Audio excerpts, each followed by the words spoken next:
This is the end of September 2021. Some of you are thinking about how you're going to pay your rent. And some of you are asking yourselves, is this the end of the world or what? Obviously, the discourse about global warming has just been renewed in the international headlines because of the elections that unfolded in Germany. And, both sincerely and insincerely, the question of what, if anything, we're going to do about global warming, it's become a political football in pretty much every set of elections that unfolds in every Western capitalist democracy. We just had the least interesting elections in the history of Canada, where I'm living right now. And again, whether sincerely or insincerely, these kinds of questions were bandied about. Now, for the most part, as a vegan, I watch all this with my arms folded and my face frowning in a kind of disapproval, kind of agonized disapproval. Because if you are vegan, from your perspective, you have to ask, how serious can any of these questions be when none of you seem to be willing to stop wearing leather shoes? Just want to say at the start of this video, it is completely surreal the extent to which people are willing to entertain the hypothetical possibility of abolishing airplanes, of traveling by canoe from Los Angeles to Tokyo instead of by airplane, as if that's a viable substitute. But they have no interest whatsoever in substituting a vegan chocolate bar for a cow milk chocolate bar. They have no interest in substituting tofu or black beans for beef, et cetera, et cetera. So, I am not going to pretend that it is easy to replace, meat with a vegan diet. For some people, it's agonizingly difficult, for cultural reasons, due to unfamiliarity, due to the sentimental attachments they have to eating turkey at Thanksgiving and this kind of nonsense. But you know what? However great your sentimental attachment is to turkey, if you compare that to the type of transformation of our society that would be entailed by replacing aircraft travel with boat travel, with abolishing or exponentially reducing the number of cars on the roads, such that private car ownership cease to exist and cease to be part of our society, such that 90% of people, 90% of the time, are traveling by bus. A prospect that might seem a little bit different now in the year 2021, when we've all been made more acutely aware than ever of the extent to which transit by bus and subway spreads disease.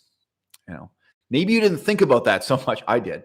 I mean, it was terrible. Growing up as a teenager in Toronto, my first year of high school, it was really horrifying to recognize the extent to which you had a head cold all the time. You had a cold 6 months of the year because you were traveling by bus and subway. And I really resented it, that you were being in this tight, confined space with other people. Well, in the year 2021, our perspective on those issues has doubtless changed and deepened a little bit. Okay, is that what you want? Is that what you want us to build a society in the future where there are no airplanes, where there are incredibly few cars or none at all? I hate to say this, but if you really do the research, if you're really familiar with what the trade-offs are, do you really want to abolish coal power plants? Do you really want to abolish gas-powered power plants? Really? Really? Do you want to live in a society where electricity is scarce or expensive?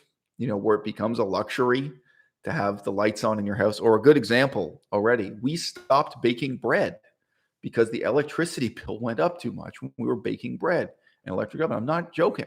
It was more expensive for us to bake bread in our own house from scratch than to buy it from a bakery because of the cost of electricity.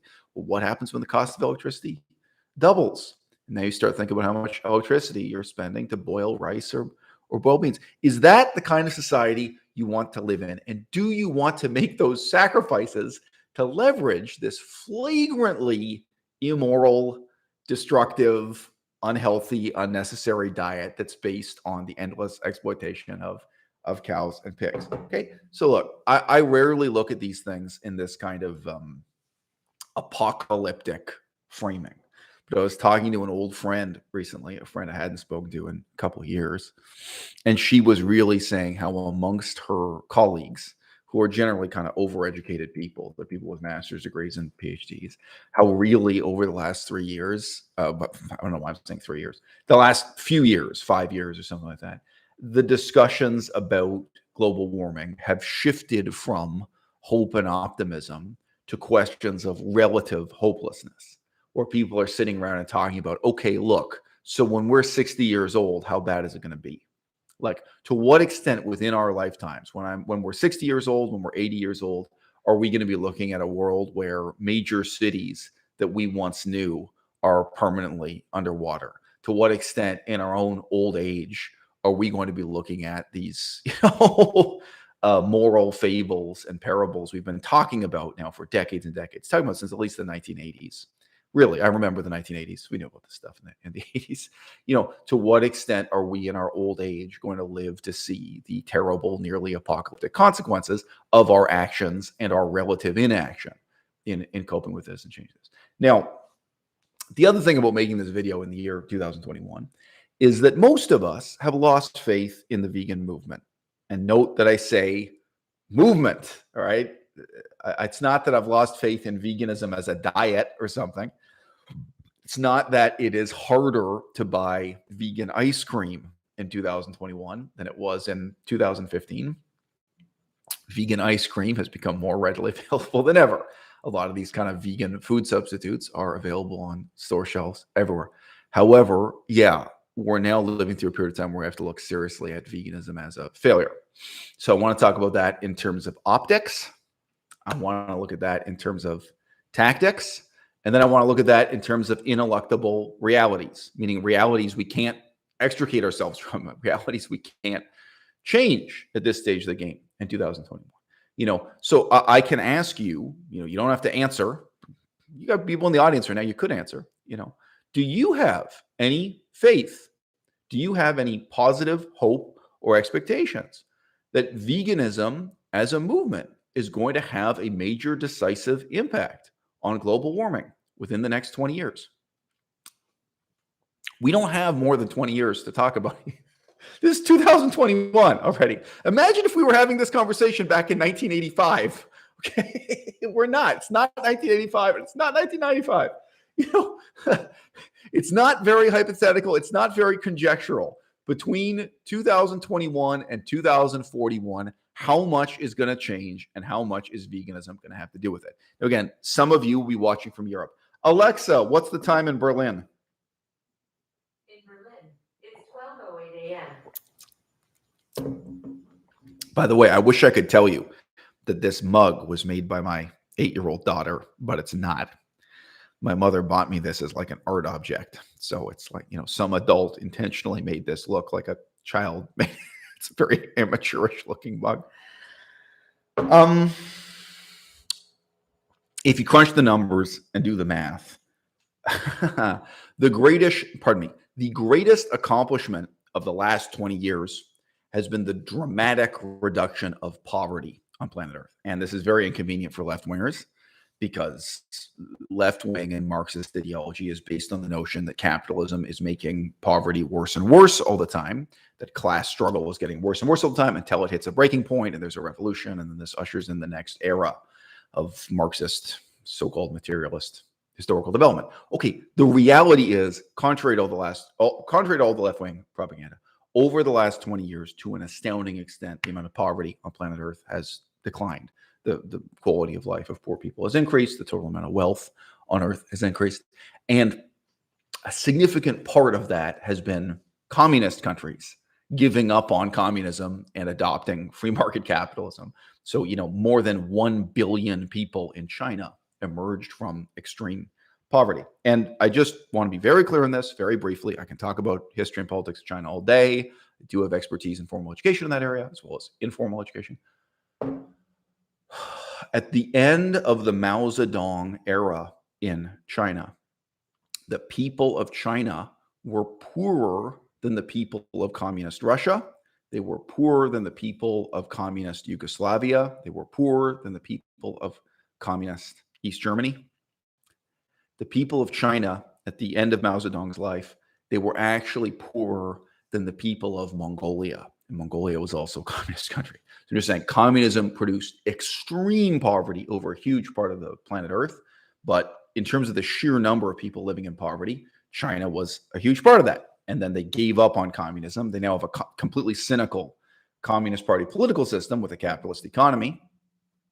1 billion people emerged from extreme poverty into moderate affluence. The whole continent of Africa basically took up a series of failed experiments in socialism. Few of them went all the way to communism, but there was so-called moderate socialism, which failed and failed and failed. South America, too. There were some experiments with outright communism in South America, like Cuba, Central America, but socialism rather than communism failed. So in just the last 20 years, the year 2000 to the year 2021, we have been largely living on a post-communist, post-socialist planet Earth. And so that's also been, in terms of just crunching the numbers, it has been the triumph of capitalism that has in large part brought about a dramatic reduction in poverty worldwide from 2000 to Guess what the problem is? They eat more meat. No exceptions. No exceptions. Thailand is a Theravada Buddhist country. As they emerge from poverty, they eat more and more meat. India, religiously, is a mix. Hindu, Buddhist, Jain, Muslim, significant number of Christians too in India. It's religiously divided. As India becomes less poor, whether or not they want to admit it to you, they eat more and more meat. All right. This adds up to billions of people. The whole supercontinent of Africa, the population itself has dramatically increased. Just the number of people in Africa has increased to an unbelievable. They eat more meat. Ever heard of Japan? They eat more meat. I mean, the point is, even in contexts where culturally people did valorize vegetarianism and veganism, even in contexts where there's a real reason for them to refuse meat or to take pride in eating very little meat or none at all, even in those cultures, people in the last 20 years have been eating dramatically more meat. So you have two very simple problems there. One, the amount of meat eaten per capita has increased, meaning the amount of meat eaten per person on planet Earth has increased. And the second problem is there are more people, right? So you have a triumph over poverty that in and of itself can simply foretell the end of planet Earth. That's it. Guess what? From an ecological perspective, poverty was better. This is like hyper Malthusianism or Malthusianism, if that's your pronounced, that's your preferred pronunciation. Hyper Malthusianism. People starving to death, living in poverty, and not being able to afford meat was preferable. Because even in the countries where there's an acknowledged cultural value on vegetarianism or veganism, that's what happened in the last 20 years. So tell me, what's going to happen in the next 20 years? Do you have any hope or optimism whatsoever that this tiny failed movement that's primarily based in California and Tel Aviv, Israel, these are the centers of strength, right? I mean, like top 3 places on earth for veganism: Los Angeles, California, Tel Aviv, Israel, Taipei, Taiwan. And like, dude, there is no vegan movement. Like, politically, it's dead. I mean, I think all 3 places is dead. You know what I mean? Used to be, back when there were statistics for this, it used to be within North America, number 1 was California, and the number 2 was Vancouver, Canada. It's dead. Trust me. And I knew people were part of that scene too. It's dead. You know what I mean? But anyway, so you think a bunch of eccentrics clustered in just a few areas this way, do you think they're going to lead a transformation of the material culture of planet Earth? Because this is really what we're talking about. We're talking about something much more profound and widespread than changing the way electricity is generated. You know what I mean? Most of you today, you wouldn't notice the difference. The electricity coming out of your light bulb, if it switches from a coal power plant to a solar power plant, your life doesn't change in any way. Now, it might become more expensive. The bill might go up, but your life qualitatively doesn't change. Okay, you are talking about qualitatively and quantitatively changing everything for billions of people, and it is the opposite transformation that's going on everywhere. Okay, so just to give you guys a quick example, I can talk about this all day, and I'm happy to read your comments. Anything you guys want to say that's on my level, I'm totally happy to read and reply. I lived in a little third world country called Cambodia. You ever heard of it? just south of Laos, just west of Vietnam, just east of Thailand. Coziest little place on earth. It blew my mind that Cambodians were eating chicken breast imported from the United States of America. Purdue Chicken, shout out to the corporation. Purdue Corporation, Purdue, they are so efficient at farming chickens, of course, factory farming, however you want to call it, in the United States of America, that the richest country in the world is able to export chicken meat at a profit to the poorest country in the world. All right? And if you talk to Cambodians themselves, they'd tell you like the value for money was better with buying the American chicken. So this comes down to like the size and how much of it's edible. And like, I don't eat meat. I'd already been vegetarian for a million years at that point, whatever. So I'm not into it on that level, but you can imagine what the differences are. That when you buy this American chicken, you get this blob of perfectly formed, relatively enormous fat chicken meat. And when you actually buy like a whole chicken from a Cambodian farmer, even if they've cut the head off for you or something, you have a lot of work and it's scrawny and it may be more weight, but how much of it can you actually eat or how much of it do you have to put in a stewing pot? It's just kind of a different deal, dollar for dollar, pound for pound. So there I was in a country where Cambodians were eating American hamburgers for the first time. They had American fast food. They had French fast food. They had donuts. Cambodian refugees who had gone to California and worked in donut stores came back to Cambodia, were making and selling donuts. They had coffee in disposable paper cups for the first time. And I'm just saying, these are these little things. These are the signs of modernity as they emerged from post-war squalor and emerged from communism. You get coffee in a paper cup and a donut in a, mass-produced paper box. This is it. They'd caught up with the 21st century, right? And they're dying, too. The diet is killing them. You could see the obesity and that they couldn't cope with it. They'd gone from a situation of scarcity and eating green vegetables because there was nothing else they could eat to, on a massive scale, people gorging themselves on this rich Western food. Cambodia is a profoundly Buddhist country, deeply, deeply Buddhist. What do you think's stronger, guys? What do you think is a stronger what do you think is a stronger influence for the next 20 years on planet Earth? Buddhism or veganism?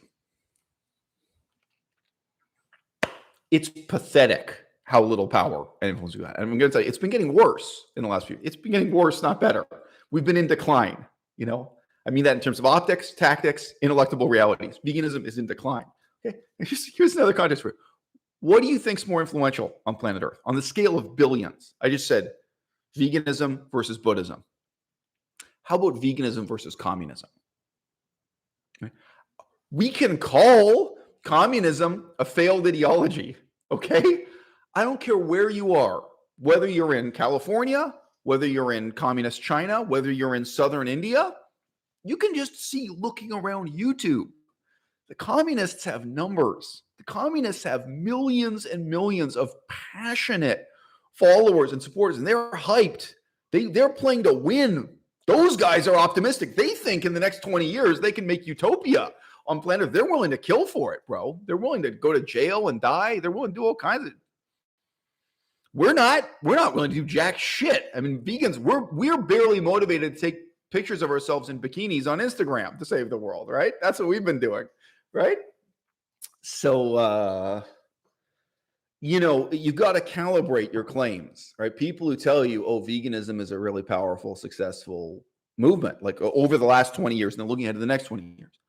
Okay, well, I'm saying we're powerless compared to Buddhism. We're powerless compared to communism. And the reality is even much more massive, well-funded movements with a huge passionate following like Buddhism and communism, they are powerless relative to the overall tide of increasing wealth, increasing consumerism, the triumph of capitalism globally, right? Which has resulted in people, even in Africa, even in Cambodia, even in China, now eating more hamburgers than ever, and also more donuts than ever. Like it's not just meat and dairy and eggs, But cultures where cheese either didn't exist at all or cheese was a rare luxury, right? Cheese is now part of their diet 3 meals a day. That would include a place like Japan, by the way, where the emergence from poverty is less dramatic. What, right after World War II, at the end of World War II, how many Japanese ate cheese even once a week? It was like it wasn't totally unknown to them, but like cheese was not a regular part of that. Well, guess what? And Japan is not the most extreme example of this kind of transformation. So you want to talk about global warming. The difference that could possibly be made by Elon Musk promoting rooftop solar panels compared to the increase in per capita consumption of meat and then the number of heads, the total population growth, more people eating more meat on the planet. It's a joke, right? So we are in a position now where we can't win. I mean that sincerely. So the title of this video, I'm asking you, is this the end of the world? And I'm saying to you, yes, it's game over. We lost. Bangkok is going to be underwater. Let's be clear. There are two possibilities here. One is that the scientists are wrong, right? Which they have been repeatedly. Now, what do I mean by wrong? I mean that like the estimates have been exaggerated, that, Bangkok will only be a few inches underwater instead of a few meters underwater. Okay, we can luck out. And by the way, I've heard some legit scientific arguments about that. The extent to which the calculations for the amount of solar radiation coming in, they can be, I'm obviously I'm not a global warming denier or something like that, but they could be inaccurate by significant margins. We could luck out, not by any virtue of ours, but it could be that the actual effects on ocean levels are not as bad as anticipated. You know what I'm saying? It could also be that we use purely technological forms of intervention. So you guys might have heard you can use satellites to reflect away more of the sun's radiation. Again, this is not a moral or ethical thing. It's just you start putting satellite arrays up that reduce the total amount of the sun's energy that's warming the earth. And you can also allegedly change of gases in the Earth's upper atmosphere. The more I've read about that, the more skeptical I am about it. It seemed like the early proposals were incredibly optimistic that you could just modify the concentrations of gases and solve the problem as a short-term fix. And it seems to me, as people have done more research, it's like, well, you can maybe shave 5% off or something, but it's not going to help that much. So just say, you guys, it's cool. You guys are having a conversation with yourself. Someone just said, what about the health benefits? All right. I'm just pointing out what we're talking about in this video are not benefits. All right.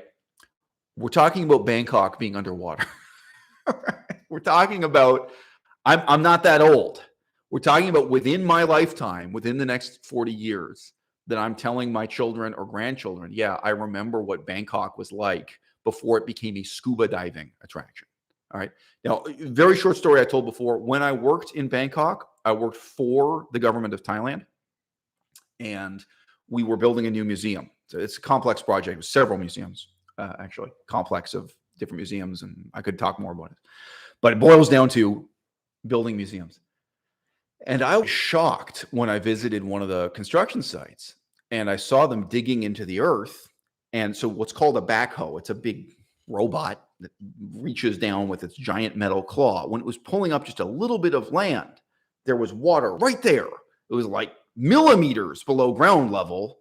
Ugh, it's salt water too. It's not fresh water. It's semi-saline. It's a mixture of ocean and it's brackish water, I think people say, right? I was like, wow, all of a sudden I feel like I'm standing on a lily pad. Like I didn't realize the earth I'm standing on, like it's millimeters above sea level in downtown Bangkok. And the guy I was just literally standing next to talking with, he was that kind of engineer. So I forget what, architectural engineer or something like this. And he was like, oh yeah. And he starts talking me through like all the technical problems they have to deal with when making skyscrapers in Bangkok because of the way the ecology already is, the way the water table already is, et cetera. And the city does frequently flood. I mean, it goes up to people's waists just with rainwater being excessive from time to time. So, I mean, yes, yeah, health problems, ethical problems, sure. That's normally what I talk about, is talking about as an ethical movement. But here we're talking about the failure of veganism as a political movement And what that means in this palpable way within the next 20 years, within the next 40 years, given what's happened in the last 20 years. And let's really talk about failure on that level. You know what I'm saying? And what happens next. Yes, because of the failure of veganism, more people are going to have heart attacks.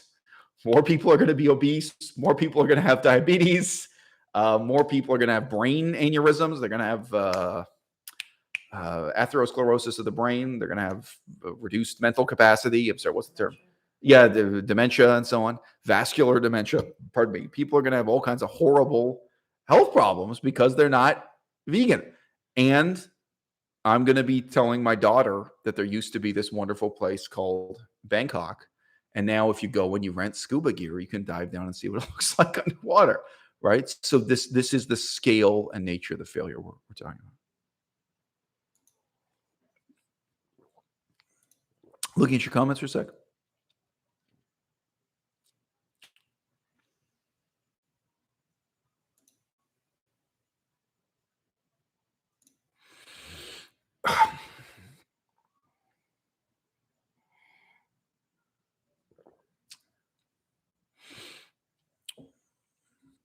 So Scarface Senior says, "quote I thought Haiti was poorer."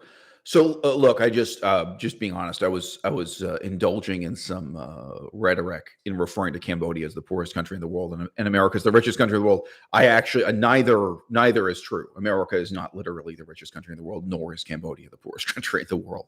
I was just exaggerating for rhetorical effect there. I was simplifying, but it is obviously America is an incredibly wealthy country and Cambodia is an incredibly poverty-stricken country. Depending on how you measure it, Luxembourg is much wealthier than the United States, so on and so forth. So I'm sorry, I'm just literally reading your comments, guys. Okay, so obviously there are a lot of people in this audience who've heard my critiques, my criticism of what's been going on in the vegan movement over the past 5 years. I've been on YouTube for more than 5 years talking about what's going on in the movement. Raphael comments, quote, "From my perspective, veganism has been mismanaged and needed to be watered down to survive the backlash. What was once a political movement has become a consumer choice." I assume you mean consumer choice movement. Quote, "The idea of changing supply and demand through boycott has been rigged by the meat and dairy industry that is profiting off of the overwhelming majority of vegan products. The market adapted." All right. So close quote. So Raphael, regardless of how optimistic people might have been about veganism as a boycott movement in 1985 or 1995, right? We're now at a point where we can say it failed, right? Now, to be fair, we can also talk about the ways in which it has succeeded, right? You can get on an airplane and you can select a vegan meal. This is a success, right? Like it's an option.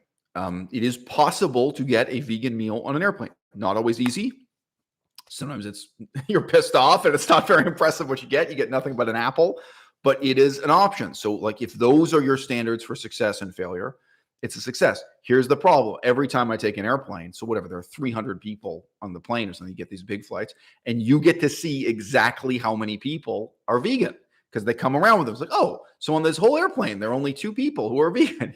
Like every time you're doing a poll. So, we're not talking about what's hypothetical here. We're talking about what's actual.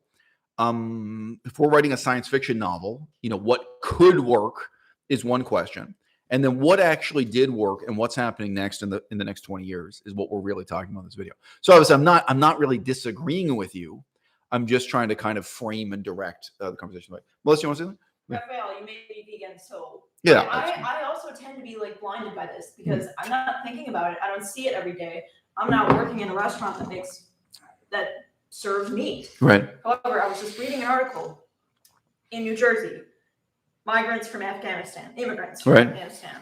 There are 8,000 of them living in tents, a big tent city.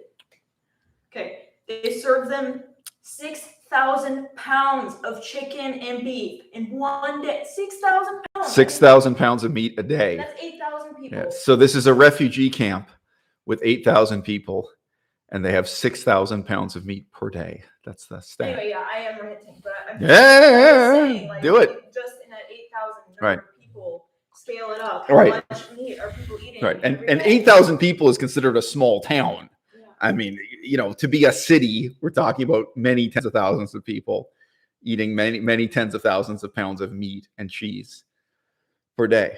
Yeah. Quote, so many things here. Thank you guys. These are sympathetic comments. And by the way, if you have a second, hit the thumbs up button so more people can join the conversation while we're having it. Quote, the problem with the vegan movement is humans don't actually gain anything from it. So you're peddling this difficult lifestyle where you have to sacrifice all of your favorite foods and get nothing as a result. Sammy continues, quote, the majority of people are selfish and greedy and won't make sacrifices, especially not for a creature they consider as lowly as a chicken or a fish. So Sammy, again, I'm not talking about what's hypothetical. I'm talking about what's actual. What if you lived in a culture where people convince themselves that sparing the life of a chicken, the difference between going to heaven and going to hell? Lived in that culture. I was a scholar of Theravada Buddhism, baked into that culture. Bedrock part of that religion is that you shouldn't even kill a mosquito. To kill a mosquito, to kill an ant, to kill a cockroach is immoral. All right. So they are committed, and their childhood fables, like what they're taught as children, right? It's all of it is very compatible with veganism. Okay. And guess what? So my point is, even in a Buddhist culture, you were looking at rising and accelerating levels of meat consumption per capita, cheese and dairy consumption per capita, right? Thailand, Cambodia, Laos, Sri Lanka, all of them. Now, I just say specifically, as you may know, in Hindu cultures, in India, and also the kind of Hindu-influenced Buddhism of Sri Lanka today, they also regard cows as sacred. This is not even to mention Myanmar, aka Burma. Really depressing example in Myanmar. So they have a little bit of an extra special sentiment in their hearts for cows. Look at the statistics. Look at the reality of how much more they're eating. So look, even if you believed that this sort of question of personal motivation mattered, even this has, utterly failed, So even in these contexts, the prospects of the vegan movement in the next 20 years are zero. And what actually happened in the last 20 years is a terrible failure. Okay. Okay, so this is what I want to come back to. I am reading your comments, guys.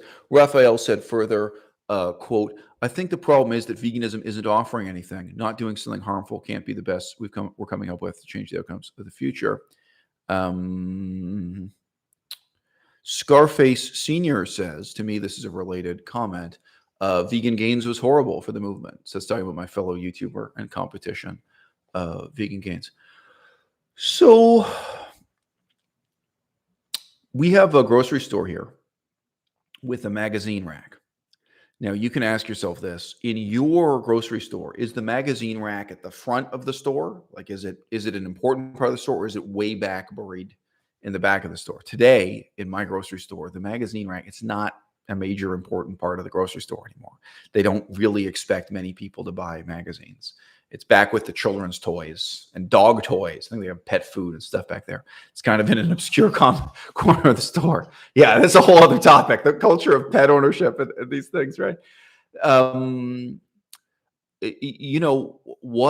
What happens if you walk over to that magazine rack and say, I want to buy a magazine that has beautiful women in bikinis? It's not hard to find. There are so many different excuses for magazines to have beautiful women in swimsuits or other kinds of revealing attire.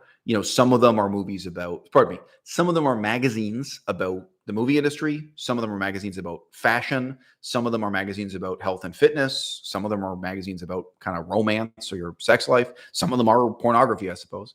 There's this huge range of topics, various pretexts and excuses to show beautiful women in flattering poses. Now you could say something similar about men. How about men, showing off their muscles? A whole bunch of different magazines for that under different headings. Some of them, more or less explicitly pornographic. Some of them about health and diet and fitness and what have you. How do you think it could be possible for the vegan message to break into that already crowded market based on vanity, right? How do you think we could possibly get ahead by having one more magazine on that shelf with a picture of a woman in a bikini, or one more magazine on that shelf with a man showing off his muscles and how lean he is, this sort of thing? That is exactly the path that veganism tried to walk in the last 20 years. Now, I'm going to come back to Buddhism for a moment, okay? You could go to a very different kind of bookshelf and look at all the religious and political ideologies of the world. And you could say, well, okay, there are a whole bunch of different political ideologies here that have claims to being pure and morally superior and upright and sober, and, you know, certain kinds of very different kind of vanity being catered to by various hippie new age religions and traditional religions competing for your attention on that bookshelf. I think you could ask a very different question of to what extent could veganism break through by competing with transcendental meditation, Mormonism, Hinduism as reinterpreted for white people with dreadlocks. You know what I mean? Like, you know, there are many different bookshelves and many different ways in which veganism has tried to break through and reach a mass audience and change the world. And every single one of them has failed, including, you know, the strategy Vegan Gains adopted. Now, Vegan Gains, he personally became wealthy and famous, so you can say it worked for him. How about Aaron Janis? Aaron Janis personally became famous, and I think very briefly she was wealthy. She didn't make that much money over that long, but she made a lot of money in a short time, right? There are people who have changed their own lives. James Aspey, you know, transformed his own life, right? But how much of a difference can James Aspey possibly make in the world by peddling his message in terms of here is a woman in a bikini, here is a man with his shirt off, showing off his muscles, here is somebody competing for this thing of really vanity of vanities, physical vanity. There's also a certain extent to which he's doing kind of lifestyle vanity, a life of leisure or a life of luxury, so on and so forth.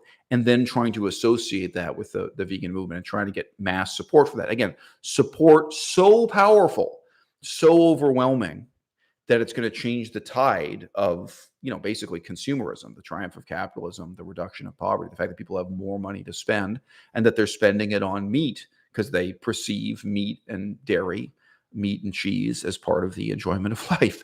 I think they're also probably spending more money on drugs and alcohol. I mean, probably globally, sobriety is in decline as never before too in the last 20 years and in the next 20 years. How much do people just spend their relative affluence, both money and free time, on altered states of consciousness, shall we say. Now, I just say we can stick with James Aspey as an example. It's totally possible James Aspey will switch strategies. Many vegan leaders have.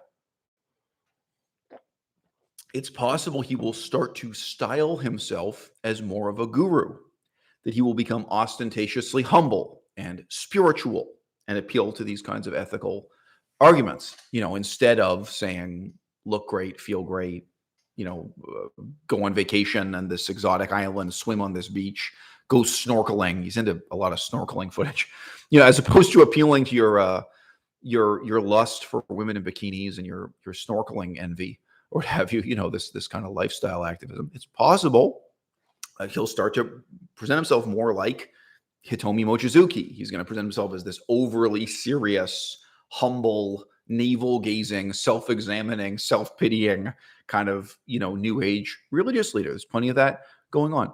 How much of a difference has that made in the last 20 years? How much of a difference can it make in the next 20 years? I'm here to say to you, it has been a failure. It is a failure. It's going to keep on failing.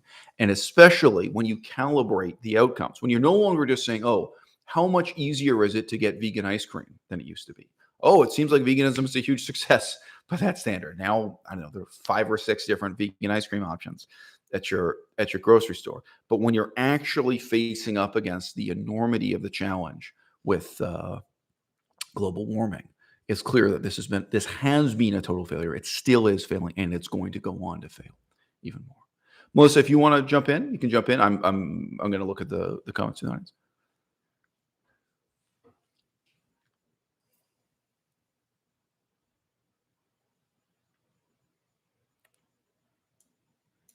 So we have people saying here too. So Sammy is a vegan. He's been vegan since the 1980s.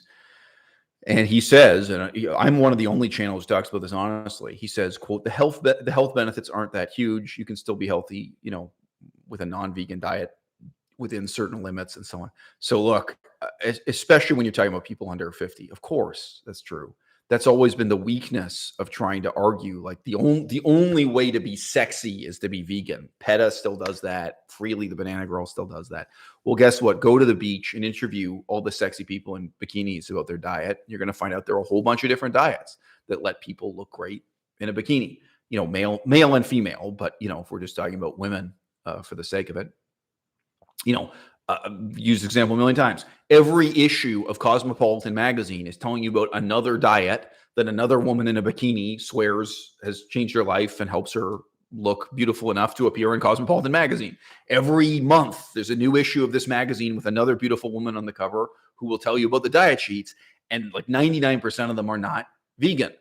Whether you're talking about runway models or athletes or movie stars, almost all these people are not vegan. Now, you can look into what their diets are. There's a whole variety of them.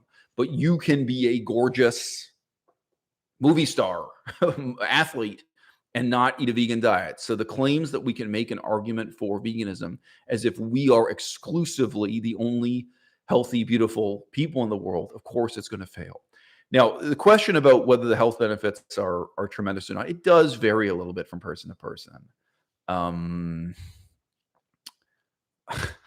Okay. But again, we're calibrating this. This discussion is about global warming, futility of it. How dramatic would the health benefits have to be to motivate people to become vegan on this huge scale necessary for it to have an impact on global warming, right? That's the problem. That's when it becomes futile. I do think I have health benefits from being on a vegan diet. I do think I can give you different examples of specific people who did have really significant, perceptible benefits from a vegan diet. But, you would have to be talking about something unbelievably dramatic, self-evident health benefit where you walk through a crowd and you can tell, oh, that person's vegan. Like you'd be glowing compared to everyone else or something. And it's not the case at all. Yeah, you're talking about the decline of sobriety. Yes. Something as powerful as a drug. Right. Something as attractive and beneficial. Well, I was thinking about that the other way around. People look so much worse when they smoke cigarettes, drink alcohol, and use drugs. It changes your appearance for the worse dramatically. But that still isn't enough to motivate people to become sober, to quit drinking, quit smoking, quit using drugs. So the benefit you'd have to get from a vegan diet as opposed to a self-disciplined non-vegan diet, it would have to be unbelievably transformational. And it's not. And again, if it were, we can look back at the last 20 years. I think everyone here can remember the year 2001. This ain't new. I mean, if that strategy worked, it would have worked in the last 20 years. And it hasn't worked. It's not going to work. And looking forward, we are pretty much talking about, in this sense, the end of the world. The end of the world as we know it. And by the way, in terms of vegan intellectuals, I'm not saying this on any kind of ego trip, who is more prominent than I am in the English language in 2021? I can't talk about Japanese vegans or something. I do not have a lot of competition, and most of my competition is very, very seriously tainted. Like they got attached to corporate interests and sponsorships and made corrupting compromises that taints their significance in the movement now. So as a great example, Tobias Leenaert. Tobias Leenaert tried to present himself as an intellectual leader for the vegan movement, and he became totally despised. But he would be one of my competitors for who is a significant intellectual in the vegan movement. Okay, so you know what? If this is such a big deal, guys, like, veganism and global warming and the end of the world, do you think I've had one email about this in the last 6 months? I get more email about the civil war in Syria. I get more email in the last 6 months. I've had more email about Afghanistan. I've had more email about Buddhist philosophy. I got a bunch of email about ancient Chinese philosophy, like Confucianism and Taoism. People write to me. They want to know my opinion. They want to talk to me about quite a variety of things. Do you think there's any interest? Do you think there's any initiative? And again, I'm not saying this to brag. I'm saying, who else are you going to turn to? Who else are you going to work with? Well, see, we can narrow this down. Within Canada, how much competition do I have? Who else is there if you wanted to make a difference? And some people are elderly. There are some people who are old and wealthy. What are they going to do? Call up Paul Bashir? Like, who else is there to talk to in veganism if you want to make a difference now? If you want to, there are some people. There are. You can call Paul Bashir. See what kind of fucking answer you get talking to Paul Bashir. But I'm just saying, like in the past 5 years, almost nobody has ever talked to me. But I can definitely say to you in the last 6 months or 2 years, there is no initiative coming from anyone else anywhere of this kind. So the extent and the depth of the despair, it's significant. And nobody's giving voice to that. I mean, it's implicit. It's tacit. Now, what have people talked to me about in veganism? Basically, bikinis. It's basically what's going on is people saying, oh, well, we're going to have this festival. We're going to have a music festival. Like there's partying, there's celebration going on. But this is pretty much what we could call, fiddling while Rome burns. Now, look, in terms of the ethical argument, also just visualize how many animals are being tortured to death for no good reason every day. One of my favorite examples is talk about leather shoes. So at the beginning of this video, I said, look, it is not reasonable to imagine a world where people use a canoe to get from Los Angeles to Tokyo instead of flying an airplane. Now, I also want to say when you actually do the math, calculate how much food you're going to eat, how many days it's going to take to travel by boat between Los Angeles and Tokyo, whether using a gas-powered boat or a canoe. And the ecological difference starts to disappear. Like if you just compare the amount of jet fuel burned, that's one thing. Okay, but what about all the ecological impacts of having thousands and thousands of people who are spending like a week of their life sitting on a boat, eating meals and not going to work? They're eating and flushing the toilet and everything for all the time that they're in transport, instead of being 1 day of transportation, maybe talking about 7 days of transportation. These are also significant impacts. And to some extent, you guys will know this. If for example, within the United States of America, you just had to drive from Los Angeles to New York, if you just had to drive across the country, it's not just the cost of gas. It's not just, you can't just measure ecology that way. You're going to stay in hotels, you're going to eat food. So there were other costs and there were other impacts, including other ecological impacts to estimate. Well, you know what? I've got to tell you, if you look at Nike Air Force One sneakers, this is just a specific brand of basketball shoe. Look at the leather shoe and the vegan shoe, the same design, the same shoe functionally.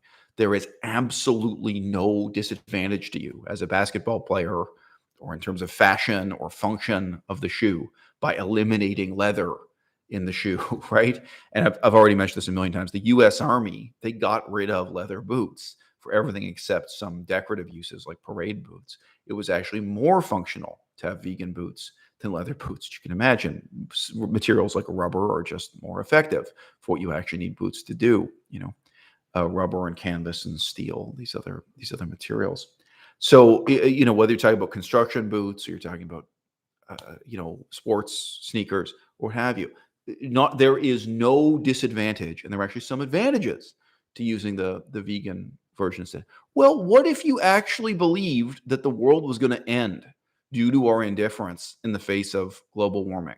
What if you were actually trying to eliminate the leather industry? When? 50 years from now? It's going to be too late. And if you say 50 years, maybe it's going to take 500 years. When are we going to eliminate leather shoes, guys?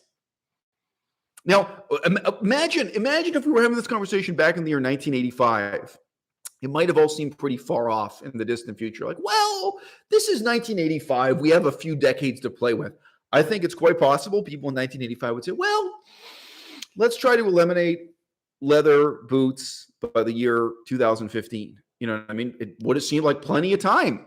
1985 to 2015. It's plenty of time to make this change, right? Well, it didn't happen.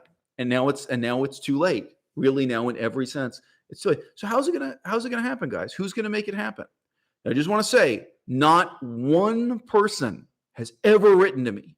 So in the whole 8 years for this YouTube, not one person has ever written to me with any initiative, any proposal, not even wanting to have a meeting, not wanting to have a Skype call, not wanting to have a phone call. Not one person, includes you people in the audience right now. Fuck you. You have no initiative. Okay? None of you are trying. I've been talking about it for 8 years, and I've been saying again and again, who's with me, who wants to get organized, and who wants to do something in the next 5 years. All right? Look, these kinds of things, they can happen at a small scale. They can happen at a huge scale. I used to live in a small town in England called St. Neots. So not worth describing. Well, okay, I guess it is worth describing. St. Neots is on the road that connects Cambridge, England to Oxford, England. So if you're living a life that's connected to both Cambridge and Oxford, it's a great place to live. Any of these smaller cities like that, do you think it would mean nothing to make leather shoes illegal in St. Neots? I think it would be tremendously meaningful. And you make it really clear from day one. You say, guess what? You're next. You could be the poster, and to actually enforce that law and let people know, no, if you set foot in this town, you literally can't walk on the sidewalk here in leather shoes, and to brutally enforce it. So just give you an example. You could have the cops charge you a $50 fine and hand you a pair of galoshes, like one size fits all rubber boots. No, if you wear leather shoes here, you're fined. The shoes are taken off your feet. You're given galoshes so you can keep walking. And that's it. No, guys, could be worse. Could be put you in prison, give you a life sentence. No. Okay. And you start, of course, everyone will be talking about it. If just one town makes leather shoes illegal and enforces it, it would be a sensation. It would be talked about around the world. You've got to start asking, what the fuck is the point of having an animal live its whole life in a steel cage on a concrete floor just to suffer and die, to have its skin turned into this object? And again, the reality is, after a very short time, leather develops creases and wrinkles, and it's such a hassle polishing leather to try to make it look good. It lasts a very, very short time. I know a lot of guys in hip hop culture, they buy leather shoes and they wear them for like 1 week. It was most famous with Air Force Ones. A lot of the men's shoes, rappers and stuff. They only wear it a couple times and then throw it out or give it to their cousin or something, because it doesn't look fresh anymore. It doesn't look good. It's terrible material to make shoes of. It's not effective. You know what I'm saying? Okay, so I'm just saying, guys. I used to give all kinds of other examples about ways to do vegan activism that makes a positive difference. I used to talk about having a pancake stand or a waffle stand or whatever. I used to talk about all this stuff. If you guys think I've been turning down opportunities to collab, if you think there is one person in the city of Vancouver who's ever offered to work with me, you're wrong. If you think there's one person in Los Angeles, we went to Los Angeles, even if briefly. If you think there's one person in Taiwan, one person in Israel, one person in Athens, Greece, one person in all of France, one person in all of Germany, I'm here to tell you, not even one person. All I've had from the vegan movement is sexual harassment and bullshit mythology and rumors and innuendo made up about my life by obsessive stalkers. People like quote unquote vegan revolution, this guy Josh, who made up the story that I secretly work for the CIA, that I'm a double agent. But people like that. He's one example, but there were a whole bunch of people. They get fascinated with my YouTube channel, and what was he really doing in Cambodia? Okay, when you're done being fascinated, when you're done literally and figuratively masturbating about the shit you've made up about my sex life, you know what I mean? Okay, now can we save the planet? Now do you want to save 1 billion animals? Now do you want to make leather shoes illegal? Okay, you done jacking off? I care about the other stuff too. Money, fame, power, respect, sex. Okay, but there are 24 hours in a day, right? Well, we were supposed to be the people who are trying to save the world. Look at the last 20 years. Look at the next 20 years. What the fuck is going to happen? All right? I'm so sick and tired of coming on this microphone and saying the future of veganism is you. And I'm just being real with you, whether we're talking about Vancouver, Of course, Victoria, Ottawa, Toronto. I was in Toronto heavily. I met fucking every vegan in Toronto. I went to that conference there. It's not worth describing. I met fucking John Sakars in Toronto. Los Angeles, London, England, Berlin, Paris. We were in Paris. We put out all these messages, on YouTube and whatever other social media we have. Say, hey, we're going to be in Paris. If there's anyone connected to veganism, not one person, not one phone call, not one person on Skype, right? And if you think we can't make a difference, of course we fucking can. Whatever, you can make a difference through lawsuits. There's all kinds of shit you can do. You can start suing, slaughterhouses for polluting the river and shit, whatever. There's all kinds of things you can do that aren't fucking street protests, right? And again, if you can't do it here, do it somewhere else. What if the first city to make leather shoes illegal is in India or is in Sri Lanka or is in Taiwan? I'm down. Within the last 5 years, what the fuck else did I do with my life? So I'm just saying, you can call me lazy.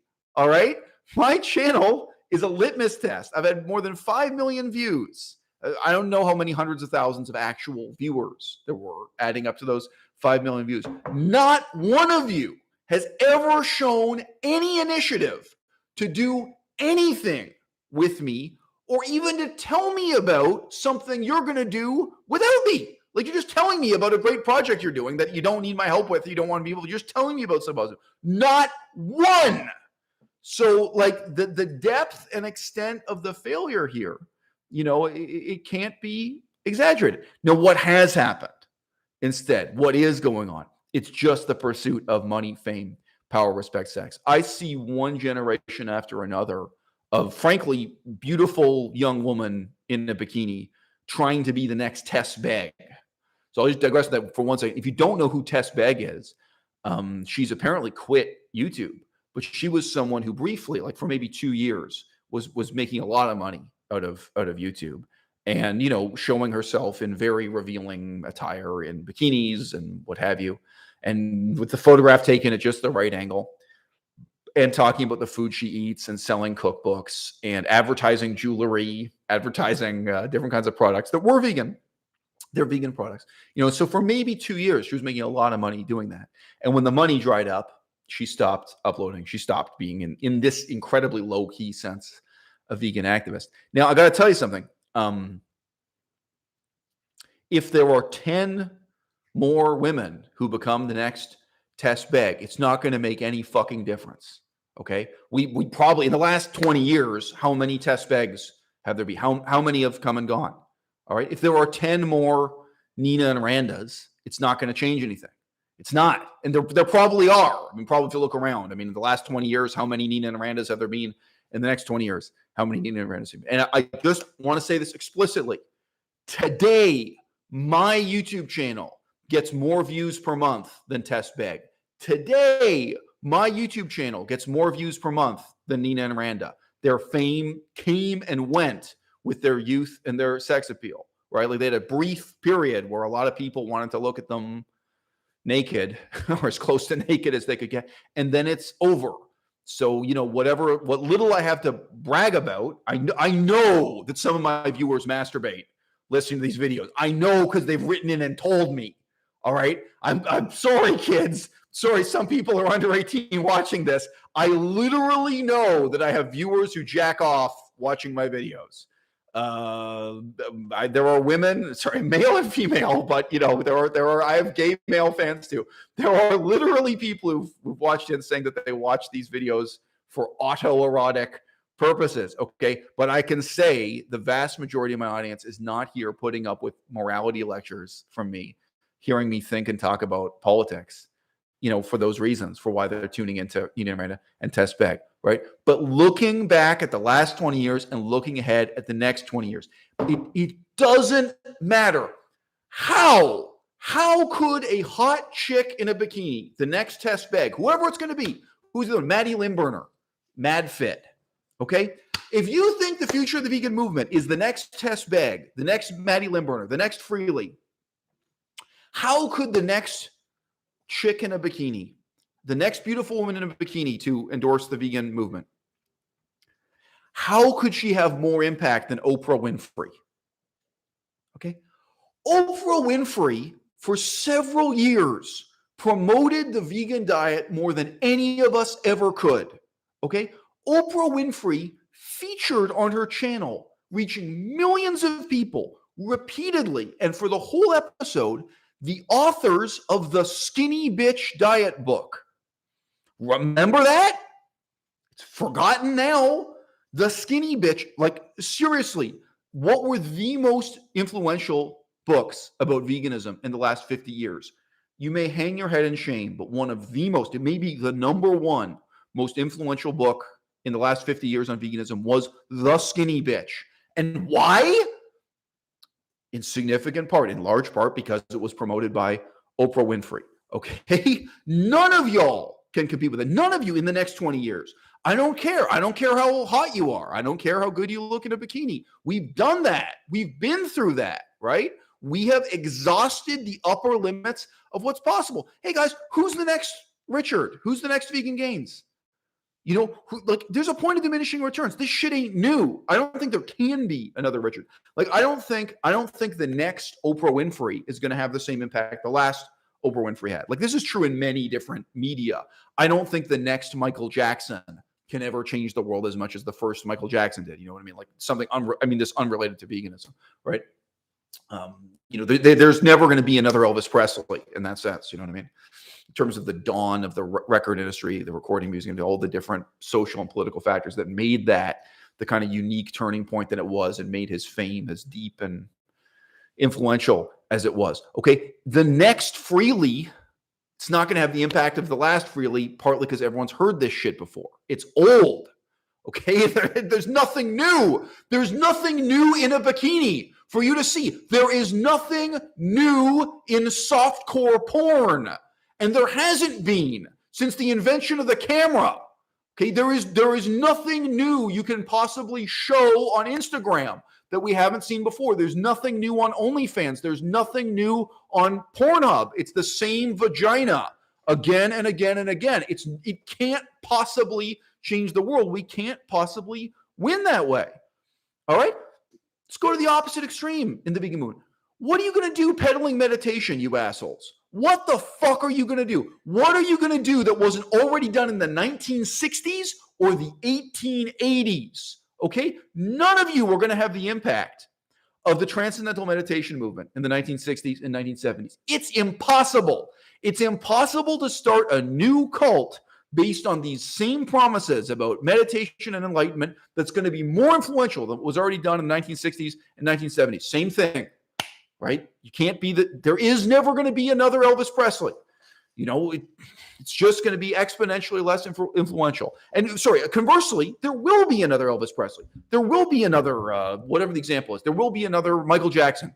There will be another 50 Cent in hip hop, but it will never have the same impact that the first one did, right? There's this kind of cultural cycle of diminishing returns, right? Whoever you are, you're not going to have the impact Oprah had when Oprah took the vegan diet, and including ethical arguments for veganism, and put them on mainstream television, reaching millions of viewers for the first time. People had never heard the word vegan before Oprah took it on, right? This is huge. It's a turning point, right? Well, guess what? All this shit about meditation, it has not changed since Madame Helena Blavatsky, okay? None of you are going to have the impact of Blavatsky. None of you are going to have the fucking impact of a complete piece of trash like L. Ron Hubbard, the founder of Scientology. Good luck. It's 2021. You want to start a new cult based on reincarnation and fucking meditation? Let's see you do better. Let's see you be more successful than L. Ron Hubbard. Let's see you be more successful than Helena Blavatsky. That is like you saying to me, all you're going to do is hold a microphone and ask people their opinion, and you're going to be more influential than Oprah Winfrey. Fuck you. It's literally impossible. It's completely fucking impossible. You'll never eclipse Oprah Winfrey. You'll never eclipse. You know what? You're never going to eclipse Jesus Christ. You're never going to eclipse Siddhartha Gautama, the Buddha. Okay? You can't. This shit ain't new. You know, you can't influence the world as much as the Buddha himself. And I started this video off by saying, look at the reality in Cambodia, look at the reality in Thailand, and the cultural force of Buddhism it's still so weak. It's still so trivial and so pathetic compared to these rising levels of wealth, rising levels of corruption, so on and so forth. Yeah, we got one comment from the audience. Someone saying they remember that book, The Skinny Bitch. So anyway, Melissa, if you want to jump in, you can jump in. Obviously, we got a lot of comments in the audience I can't keep up with. Oh my God. Okay, sorry. A lot of these people know my work going back for 5 years or something. So Raphael says, I know you love the example of MADD. So that's Mothers Against Drunk Driving. So Mothers Against Drunk Driving. That was season 1, Eisel Mozart. This is season 2. All right, guys, I've given up on a lot of my own. I've lost a lot of my own optimism, a lot of my own hope for the future. But anyway, so he's saying, referring to my videos from years ago, quote, I know you love the example of Mothers Against Drunk Driving as a good example, but can we also say the approach of going into schools to talk about veganism was a failure? So Gary Yourofsky, it all failed. It all failed. Every single strategy, selling out and compromising failed. Like, someone like Unnatural Vegan failed. PETA, people with the ethical treatment of animals, failed. Organizations with multi-million-dollar budgets failed. Organizations that were very principled failed. Organizations that were purely scientific failed. Organizations that were religious failed. Organizations that did quote-unquote lifestyle activism, bikinis, weight loss, enjoy your life, failed. The Green Party failed everywhere, including Germany. It's a total failure. Every example across the board. And again, you got to calibrate what you mean by failure. I mean, compared to communism, it's a failure. I mean, compared to Buddhism, it's a failure. I mean, compared to the enormity of the challenge of really dramatically having an impact on global warming in the next 20 years, it's a failure. And that's why I'm saying to you confidently, look back at the last 20 years, look at the next 20 years, it's going to keep on failing. Just really brief. I don't know if Melissa wants to say something, but I remember the dawn of the internet in 1997. I remember walking into the university library. I could describe even the angle I was seeing this guy's screen at. And I got this pile of books, and I'm reading all this serious stuff about philosophy and politics and political history. And that's my headspace. And I'm walking through the library, and I see this guy's computer screen. And at that time, people really went to the library to do their email. I did. I don't think I had internet at home at that time. Internet was more scarce and more expensive. So there's a guy sitting at a computer watching the brand new Britney Spears video. From memory, I would guess that was her second album. Maybe it was, I don't know Britney Spears' catalog that well, but it wasn't her very first hit song. It was a new song came out at that time. So I don't know, 1998 or something like that. That's the first time I'd seen video on the internet ever, that I'd seen a moving picture like that, as opposed to a still picture. And I looked and I thought, wow, that's the way the world has changed. Like this dude, which also I have some contempt for him. You're an adult man and you want to see the new Britney Spears video. I don't know what's up with you, bro. But when I was a child, people were excited for the new Michael Jackson music video. Or actually, a better example was Prince, when Prince came out with the Batman music video. And they would just sit and watch TV for hours until it came on, because there's no way to look it up. Kids would live like, oh, wow, I want to see the new Prince music video. So I'm just going to sit here with the TV on until it comes on, because they know it's a hit song. They know sooner or later it's going to sit there for 3 hours. It's like, okay, now you go and you look at it on the internet. Okay, I understand. 20 years ago, it would have completely made sense to say, hey, now it's different because now we have the internet. I relate to that optimism on many different levels because I lived through this shit. All right. I remember when people thought the best way to change the world was to get a fucking photocopy machine and make a zine meaning a low cost, when you would write your ideas on paper and you would photocopy them and you'd fucking distribute them around anarchist bookstores and hope you could change the world. I remember when people made VHS video cassettes and they would buy what used to be called a head-to-head reader. That's probably not the correct term, but that's where I was. That's what people called it in slang. They would one of these head-to-head duplicators, which is like a semi-professional way of copying VHS cassettes. I think it's not as good as really making them in a factory. And you'd buy a bunch of blank VHS cassettes and you'd copy this movie you made and you'd distribute that around to try to spread your ideas in the world. People did that with like JFK conspiracy theories. You know, who killed JFK? And, you know, they couldn't get it on TV. They'd make this VHS cassette and share it, okay? So I totally understand how in the year 2000, you see the way the internet's changed from 1997 and 2000, and you say, yeah, you know what? That was before and this is now. Well, here we are in 2021, and we've run out of time, and we've run out of optimism. We, the vegans, have run out of optimism. So if we've run out of optimism, how about these other fucks? How about the non-vegans in the fucking Green Party? How about the people who joined the Green Party because they like duck hunting? And they're trying to conserve the fucking swamp so there are enough ducks for them to shoot. Neil, how fucking hopeless are those people about curing global warming in the next 20 years? You hit me. Is that what you were saying? I was just reading an article about the Baxen siblings in Germany. Mm-hmm. They took German Chancellor Angela Merkel's government to court over emissions. Yeah. Right. Okay, what do you think about that? What do you think about that? What do you think about doing that in terms of veganism? About suing in order to propound vegan values? Lawsuits. I mean, like, is that the future? Is that the only thing that we can do? Lawsuits. Okay, so look, I think I have to give an answer that's within the time scale we're talking about in this video. A lawsuit that goes to Supreme Court, minimum 5 years. Mm-hmm. Minimum. So I think it's irrelevant on this time scale. Like, I'm just saying, I think that question, if you were asking me in 1985 or 1995, you know, how about 100 years of lawsuits? Yeah. But no, I mean, I think it's a joke. And I really feel that as someone who's just getting older. I'm in my mid-40s. Mm-hmm. You got 10 years to go to court. Now, the other side of it is it's different in every country. I'd like to sit here and cynically say that I don't know any examples of lawsuits like that, trying to hold the government to its theoretical responsibilities, that I don't know any examples that made a difference. It's totally different in Taiwan than it is in Ireland or America or what have you.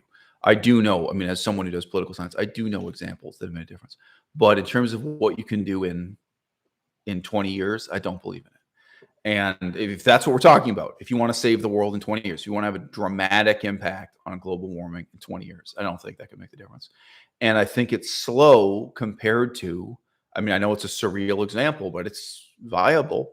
In one town, just taking over the government in one small town, and at the city hall level, making leather shoes illegal, having one town that brutally enforces that principle, and then the impact that makes, you know what I mean?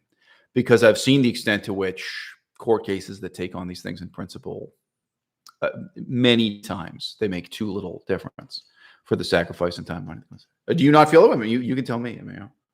I mean, this is not something that I'm saying I'm absolutely right about, but I'm saying if we're talking about the next 20 years. Okay, well, that was the first time that I'd heard about any person taking a leader to court, to suing them for emissions, right? Because the idea is that Angela Merkel knew about this for so many years, yet she continued to let fossil fuel burning industry continue in Germany, producing cars. And now Daimler has announced that they will only make electric cars after 2030. So like we're willing to, like, you know, make these huge sacrifices, change a complete industry into, you know, from combustible engine to electric cars, but we aren't willing to make any kind of any lawsuits, you know, suing somebody. Okay. So Melissa's raising an interesting question. It's just not one I really want to talk about today. Do you remember my old videos, babe, where I talked about smoking? Yeah. So you may not know, but there was a hit movie starring that Scientologist asshole as the lead actor. The guy who was in Saturday Night Fever. Now, the guy was Saturday Night Fever. You know, someone in the audience. Yeah. Who is the lead actor? Travolta. I was going to ask Alexa. Alexa, who is John Travolta? Alexa, stop. Yeah. John Joseph Travolta is an American actor and singer. Alexa, stop. Alexa, stop. Anyway, there was a movie starring John Travolta about a lawsuit against the tobacco industry. You know, basically, when you look at the chart of how many cigarettes are consumed per capita or in total for society, it has declined very little in the last 30 years. It's remarkable how little. Yeah, right. Yes, right. So I just mentioned briefly, guys, there's more than one way to measure the prevalence of cigarette smoking. Very commonly, people are just asked verbally, did you smoke cigarettes this week or something like that, like a question like that. But if you look at the number of cigarettes that are actually being sold, it's a much more reliable indication. Just like the total number of tons of tobacco that are produced and consumed. It's remarkable how little it has declined. So look, let me ask you. So there's this particular drama, and it's not the only one. There have been many lawsuits against the tobacco industry. What has been their impact on a timescale of 20 years in terms of really impacting the culture and reality of smoking? My answer is too little, too late. Now, I do think, so I've said this in many videos, I think one of the forms of cultural change is stigma, right? And I said this, like, if you're a father and your daughter brings home her new boyfriend to introduce you and he's smoking a cigarette, how do you judge him? How do you just say to someone, no, I won't let my daughter marry someone who smokes cigarettes? Or no, how can you possibly, where you just regard this as a red flag? You regard this as a serious judgment on their character. I do think that is much more effective and more important than those lawsuits against the tobacco industry. So now you can get into a discussion. Do I think lawsuits make zero difference? No, I'm not claiming that. But I'm saying we're talking about a time scale of 20 years, looking back at the last 20 years, looking ahead at the next 20 years. You can call that 40 years. To me, most of that stuff, no matter how much Hollywood tries to glamorize it, it's a joke. There's that other hit movie, Aaron Brockovich, and so on. There are these many attempts to dramatize the legal system that way. But I've got to say, this is trivial compared to the type of cultural change we're talking about here. What isn't trivial? Okay, look at the fall of the Roman Empire. All right, you went from having a society that worshipped a polytheistic, system of gods based in ancient Rome, to the monotheistic system of Christianity. Society was totally transformed, and that led to the Dark Ages. It totally abolished democracy and republicanism and went to do a period of Christian kingship. It's total, unbelievable, indescribable transformation of society, accomplished in just a few generations. I mean, you can debate how long that took. That's not trivial. That's the kind of scale of transformation we're talking about. Now, of course, I regard that as a transformation for the worse overall. I don't think Christianity improved Europe. How about Islam? So the area that's now Afghanistan used to be Buddhist. It was Buddhist, and there were a variety of local animistic cults. So Buddhism is normally quite friendly to just diverse superstitions, local gods and deities. Okay, well, it was transformed to an extremely uncompromising form of Islam. Indonesia, same comment. Indonesia used to be Mahayana Buddhist. It became a Muslim society. Everything changed. Total revision, total cultural transformation. That's what we're talking about. So, no offense, but if you want to talk to me about Erin Brockovich and her lawsuit, or I forget the John Travolta case, but it was one of these glamorized lawsuits. Oh, fuck. You know what? I screwed it up. It's not John Travolta. It was the guy who was in fucking Gladiator. Do you remember him? Russell Crowe. It was a Russell Crowe movie about I'm sorry. Screwed up John Travolta. John Travolta was in another movie like that. But there was another movie Russell Crowe was in a movie about suing the tobacco industry. But if you want to talk to me about a lawsuit against the tobacco industry, or a lawsuit against the meat industry, or a lawsuit against the German government, to me, on that scale, the scale of the challenge and the amount of time we're talking about, to me, that's a fucking joke, right? And you're go such on. a critic of Yes. ALF. You're a critic of Yes. organization, any terrorist Yes. organization in favor of veganism. Right. Right. That's what happens when you're thinking of short term. Right. How you can change things. I know. But this video is addressed to exactly that hopeless scenario. It's addressed to what's possible in the next 20 years, given what happened in the last 20 years. Yeah. That's what I'm trying to get real about in this video. right? And of course, I don't think terrorism is the answer. I think that'd be a total fucking joke too. Yeah. I'm just being real with you. I mean, nobody in the audience has proposed it. Nobody has said, oh, well, therefore terrorism would make a difference. No. Yeah. Again, compared to my example of banning leather shoes and really enforcing. I mean, of course, veganism is not offering an afterlife like any religion. It's not offering what an organized religion can. Oh, but let's be real too. It's not even offering what Irish terrorism used to offer. Fucking Irish separatism or whatever, Irish nationalism, and that inspired terrorism for decades. Yeah. You know, no. There's nothing to offer, and it's never going to make the change people want to accomplish. I mean, like, so again, that calibrates it. So I used to live in the United Kingdom. I was in Scotland more than England, but I had experience both in Scotland and England. I remember when there were warnings above basically every trash can about bomb threats, because one of the ways the Irish used to bomb things was leaving a bomb in a public garbage bin. So I just mentioned, unlike the Muslims, the Irish were normally trying to have a very small number of casualties, or none at all. They were trying to disrupt things without killing people. That's just their method, generally speaking. But they were extremely disruptive. You can imagine the whole city of London gets shut down because of a bunch of bombs going off. I remember the level of terror and terrorism, in England at that time. There is absolutely no way veganism could win if it started carrying out that level of terrorism. And of course, I also think it shouldn't win that way. I also think it's immoral, but I totally believe it would be ineffective or counterproductive. It's only, I don't think you can, I really do not think you can motivate people to do the right thing because it's the right thing to do through terrorism. I don't, and to me, that's nothing like even my proposal of making shoes illegal and actually, of course, earlier in this video, you talked about how communists are, there are millions of them, and they're motivated. They're willing to go to jail. Well, there are some vegans that are willing to go to jail. Right. You've also criticized them for, they're willing to go to jail to do something totally counterproductive and pointless. Right. So, right. No, I know that's not. I tend to agree with you. Okay. Well, all right. We have a hilariously appropriate comment here. Brendan asks, "What if Logan Paul went full on vegan?" So, but look, this is the reason I quote this now is as silly as that is. Of course, I think that would have more of a positive impact than terrorism. I mean, terrorism, it's very obvious what's bad about it, how it's going to make the situation worse.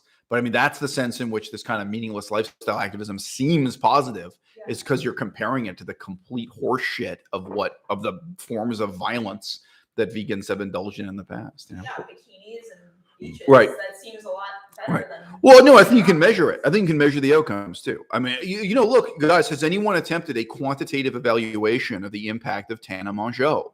Tana Mongeau was vegan and promoted veganism to millions of people. I think it was just 1 or 2 years. It wasn't for that long. You could do a quantitative study. How many people are vegan today because Tana Mongeau became vegan? Okay, and now you can do a fucking analysis of the last time vegans used a bomb to destroy a fur shop, because that shit's real.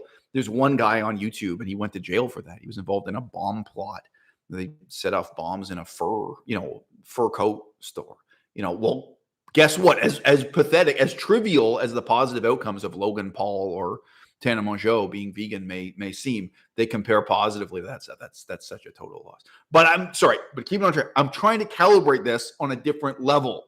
I'm talking about in the next 50 years having a transformation culturally and politically so dramatic that it's going to have an impact on global warming. And then all this stuff is a fucking joke. I mean, then Tana Mongeau is a drop in the bucket. She's a drop in the ocean. This is nothing.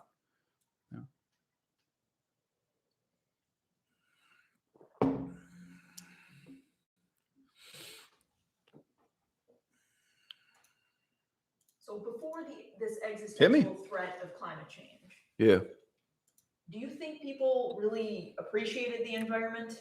And do you think they would have any more chance of appreciating it, given that it is getting worse for people and the sacrifices that are entailed with adopting a vegan diet? Okay, look, I'm going to answer for myself. I would feel totally differently about veganism What if we lived on a planet where the total population of the planet was 500,000, was 500,000 people? Okay, so I don't know if you guys know this.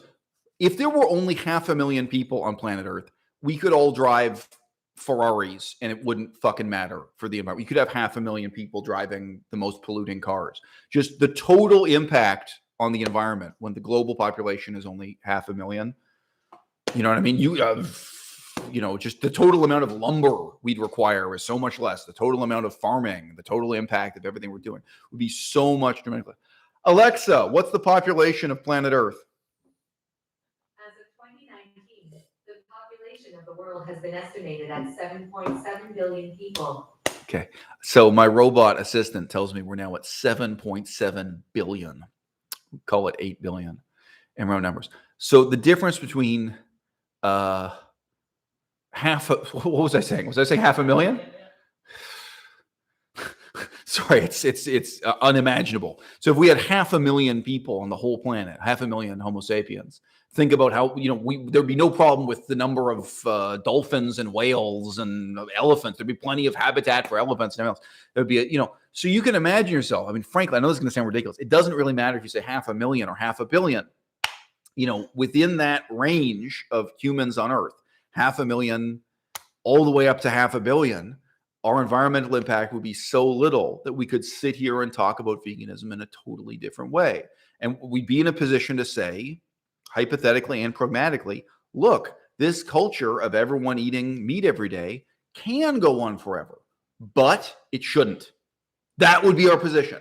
And we'd be looking at a much more long-term strategy of saying, look, over the next 500 years, how can we advocate this, ethical cause and blah, blah, blah. Okay, well, that's not the fucking situation we're in. We're in a situation of 8 billion people who are dramatically less poor today than they were 20 years ago. And there aren't slaves. Yeah, right. The end of slavery increased, labor rights and everything else. Things have improved in all these ways. Okay, well, guess what? More people with more money means more of them are going to have children. More birth. I mean, Africa is the most dramatic example, but it's true globally. Even look at the way Afghanistan, the population increased dramatically under American domination compared to what it was under the Taliban before. Okay, more people having more babies, owning more cars, buying more products that are delivered to them in airplanes and with trucks. I mean, I think everything I buy gets delivered to me by an airplane. Everything I buy off the internet. We live on an island. If it doesn't come by airplane, it comes by an amazing combination of, truck and boat and what have you. You have more people eating more meat, more per capita. That's the reality of what we're living through. So we're in a situation where the arguments of veganism are in a situation where we say, look, and guys, I remember the old days when people used to say, oh, well, we could have a plague. Just had a plague, guys. All right. Do you think we're going to cut the world's population in half through a plague you just saw? Alexa, what's the total number of people who have died from coronavirus? This might answer your question.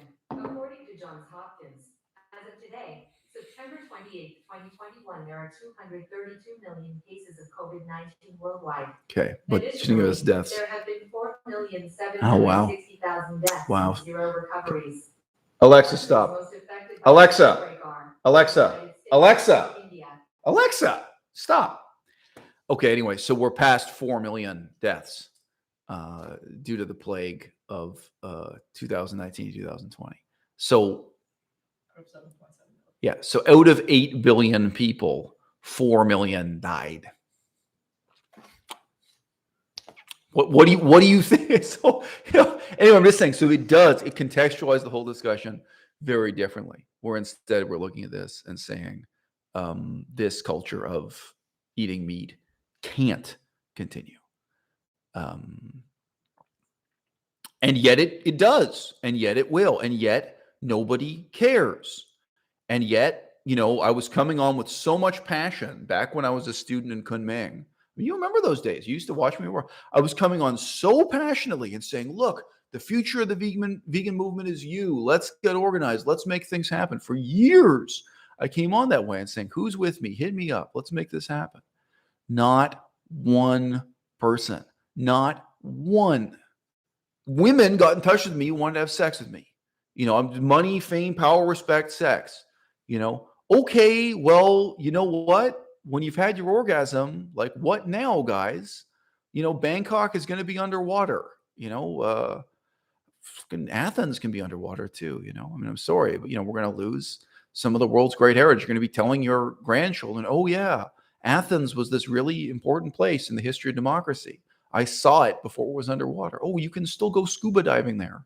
What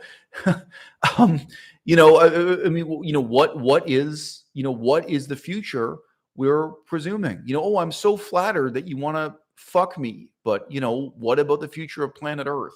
And again, I'm sorry, this particular video is not especially about the animals, the suffering of the animals, but I do care about the suffering of the animals. I do care that literally billions of pigs are living and dying on a concrete floor in a steel cage, and sometimes in a wooden crate. This unspeakable, just ethical horror for no good reason that's going on and on. And all right, Brendan Williams says, this is not what this video is about, but Brendan Williams says smoking is twice as prevalent today as it was 10 years ago. So I've got to put on my political science hat here and say, Brendan, the main thing that changed is that we started getting statistics from Eastern Europe. We started getting statistics from places like Russia, Ukraine, Poland, Hungary, etc. So I don't believe you. I'm sorry. This is my old field. I'm not in that field anymore, but I used to look at, really crunch the numbers for health science research. Now, also, I think China is another example. I think probably the statistics we got from China 20 years ago were just bullshit. They were Communist Party fraud or something. But a big part of what's changed is just where we get statistics from. Large parts of Africa and South America, too. We just haven't had statistics on. So I just say part of what's changing is that we know how much people are smoking in more of these places around the world. But Greece, Italy, all of Eastern Europe, there are huge parts of where smoking is massively prevalent today. And then, there are some countries like France where, I'm sorry, it's been ages since I looked, but in France, smoking had declined, but not enough. It declined, but it declined a little bit, So yes, globally, normally when you're looking at these things, you are looking in total terms. And by the way, just look at the New York Stock Exchange. Look at how well still this day American tobacco producers are, and they export around the world. They don't just sell tobacco. This is consistently over time. It's the single most profitable industry in the United States of America. Like if you're generalizing over the last century or last 50 years, but still today, those are stocks you can make a lot of money out of, and they're always included in the best performing stock list. So yeah. Sorry, go on. What are you going to say? I was just going to say I think you're right about the stigma, and right now, it's definitely totally acceptable to eat meat. Mm-hmm. You will not be a social outcast. Right. If anything, you're a social outcast when you decide not to eat meat. Right. So what about Hobitch on Joe Rogan? You remember the chick? She was vegan for like 10 years. Her father is a fucking country western singer. Oh, Miley Cyrus. Yeah, Hobitch. Yeah. Miley Cyrus, who is a hoe bitch. Jesus Christ, I have contempt for Miley Cyrus. Miley Cyrus, I have no respect for you as a creative artist, let me tell you. But, I think the way Miley Cyrus was received when she gave up veganism after preaching it for years and then just became a total hypocrite. And everyone embraces that. I think that shows the reality of stigma and counter stigma. You know what I'm saying? That people actually regard it very positively to eat meat, even when it makes you, specifically you, into a hypocrite. That's still celebrated and embraced. And she didn't have any kind of sophisticated excuse. I mean, anyone could look at that and say, you're just a fucking idiot and a hypocrite, and you've been lying to us for all these years. There are all kinds of reasons other than veganism to be mad at Miley Cyrus for being ex-vegan and for revealing it in the way she did on the Joe Rogan podcast. And everyone, including Joe Rogan, warmly embraced it. So that's where we're at. So we are not remotely at the point where, if a young woman brings home her boyfriend to meet her parents, so they come as a couple, girlfriend and boyfriend, where the father says, you eat meat? Like, shit, you can't be serious. You can't marry this guy. You can't be with him. who would want to be with a guy who eats meat? Obviously, people regard cocaine that way. They regard heroin that way. No parent is going to say, well, he's a heroin addict now, but he'll quit once the marriage gets rolling. Once you guys settle down, rent an apartment, he'll be fine. He'll straighten out. Now, some people do. In reality, some people do. But no one would take an optimistic view of that, right? My point is there would be stigma, whether it's rational or irrational. Say this guy smokes cigarettes, this guy uses heroin, whatever his story is. Say there's no way you're marrying my daughter. There's no way I'll approve of this marriage. So no, the stigma is going the other way, where you are the target of suspicion and hatred for being vegan rather than vice versa. But yeah, for me, a moment like Miley Cyrus revealing that she's not vegan and in a major sense never was vegan, that shows that. Now the stupid stunt guy too, Steve O. So Steve O. It was revealed that he never was vegan. Like literally, like he never stopped eating meat. The boxer, heavyweight champion of the world, had a Nintendo game named after him. Mike Tyson. Mike Tyson never was vegan. He continued eating meat during all the years when he was actively promoted as a symbol of the vegan movement. Where's the stigma? Where are the consequences? So again, this shows that the stigma is working against us, not for us. In reality in 2021. And if your perspective is that we don't have 500 years, if you're talking about the next 50 years, the next 20 years, what's going to happen, guys? We're running out of time. And look, sorry, it may seem like a joke to you guys that I even talk about people like Nina Randa. Who do you want me to talk about? Who are the most important leaders in the vegan movement during my lifetime? Okay, it's pathetic. Freely, Durian Rider, Nina Randa, these were the people in a position to make a difference. So this is who I've addressed my critiques to. These are the people I've reached out to, trying to collaborate and trying to improve and trying to work for a better future for the vegan movement. And these are the people I've criticized for what they were doing wrong. Nina Randa did commercials for Taco Bell directly promoting meat and chicken tacos. Well, okay, you know what? That's something wrong for a leader in the vegan movement, but these are people. And by the way, in case you didn't know, Nina and Randa, they're important and powerful entirely because of who their father was. Their father was a wealthy person who organized the Veg Fest in Los Angeles. And he had a powerful internet presence behind him, as well as a real institutional presence that he built up over decades. So it's not any talent or hard work on their part that made them important. But my point is, whether you see my reaching out to people positively or am I reaching out to them negatively, like criticizing them as being pathetically misdirected? Do you think I have the delusion that Gary Francione is going to make any fucking difference in the next 20 years? You can look at the difference he made in the last 20 years, but he is a burnt match. All right. Whatever difference he could have made, he's already made it. And his chapter in the history of this movement is now over. I've closed the book on that. I made videos. They weren't mean videos, but I made videos saying, well, that's the end of that chapter. Let's analyze it. Let's talk about what went right and what went wrong. But that's over. So, again, like, what do you think? Who are my contemporaries? Do you think I look up to James Aspey? Do you think I could possibly sit here in this video and say to you, well, don't worry, in the next 20 years, James Aspey is going to save planet Earth? Are you fucking kidding? Do you think I sit around saying, wow, I wake up in the morning and I try to be more like James Aspey? I have nobody to look up to. I have nobody to look up to at the intellectual deep end. I have nobody to look up to at the shallow end. Nobody. I have no contemporaries. I have no colleagues. I have nobody writing to me trying to do something positive. And I never have, not at any stage of the history of this movement, of whatever, my 8 years, being a voice of the movement. So, and when you can scale that up. I think that's the reality for a whole lot of other people too. Look, what the fuck? I'm not going to disclose anything we talked about privately. The last time I talked to Aaron Janis, what do you think we talked about?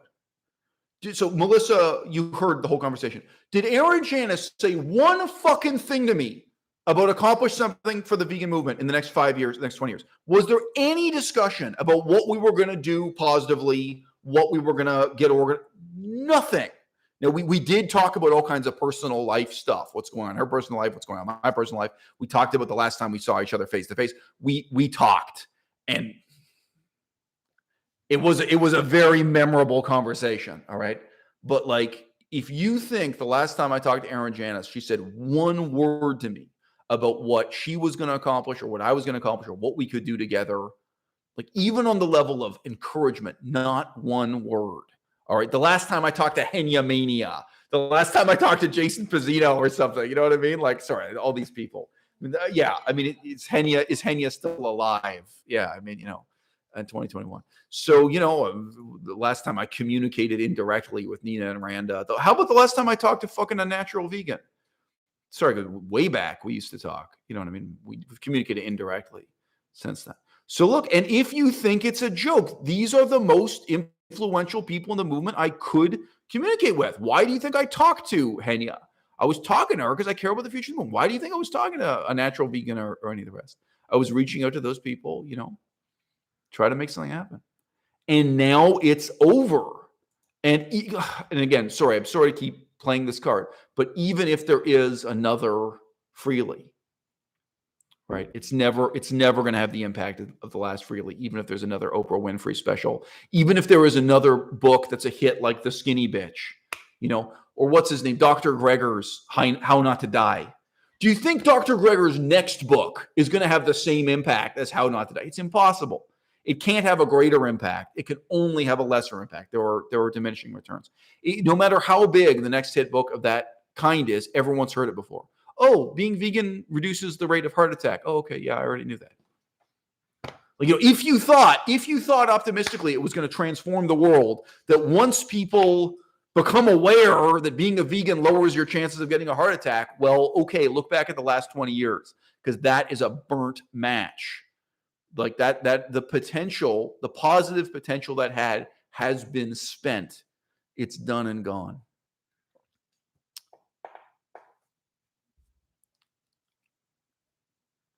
Okay, so question from Raphael. I'm sorry, I don't know how long ago you wrote this. Question is, how do you get governments to get on board with that idea? Let me tell you something, Raphael. There are some countries in the world where democracy is by the people, of the people, for the people. Okay? You ever heard of Nauvoo? What is it? Nauvoo, Indiana? Illinois. And Nauvoo, Illinois. You can go to a ghost town and you can intentionally relocate 1,000 vegans there, a town where now they have 28 people living there. I even see that in California. There are towns in California where they have population 28. You know what I mean? And if you want to, you can literally take over a town where people who are supporters of your movement are the majority of people living there. Now, let's just say greater Los Angeles area, you could accomplish that. Like people who all have employment in the greater LA area, and probably most of them are driving an hour to work anyway. You could accomplish that just by having them relocate within LA. We say, okay, all of us are going to move to the small town of 29 Palms, as a small town in Southern California, you know, but whatever it is, okay, we're all going to move there. And then we are going to elect the mayor because we are the democracy, or we're the plurality of people. We're more than 30% of the population here. And in this one place at this one time, we're going to take a stand and we're going to start legislating because we're going to, you know, we're going to be the people. We're going to have government by the people, of the people, for the people, and we are going to be the people. Now, does that sound like an extraordinary sacrifice to you? I could do that within London, England, too. Like, there are enough vegans in the greater London area that if they all relocate to one neighborhood, you could have them all in one fucking apartment building, probably. You know what I mean? You probably could, you know, but you just have them. They keep their same jobs, but they're moving to the same borough instead of being spread out all over the place. That would give you enough of a democratic mass to make something happen. Berlin could probably do it too. There probably could be another place where you could strategically relocate.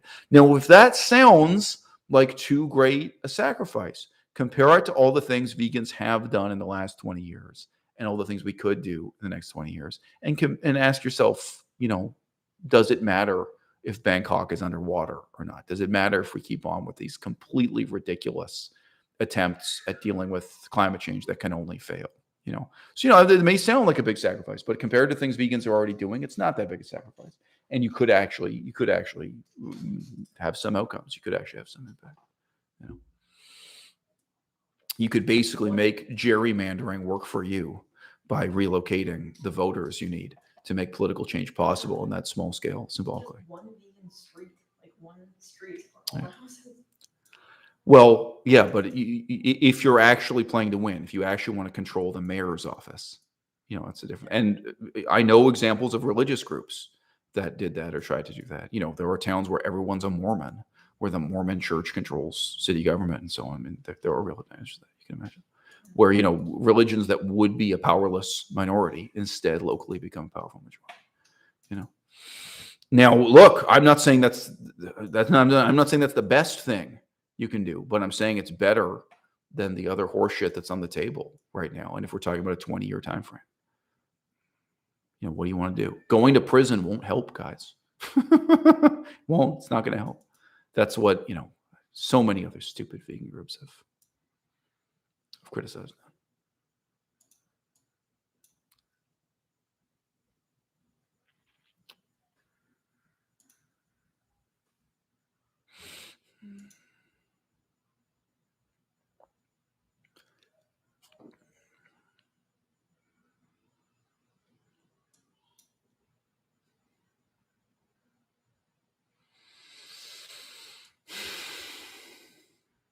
So I'm just reading your comments and questions, guys.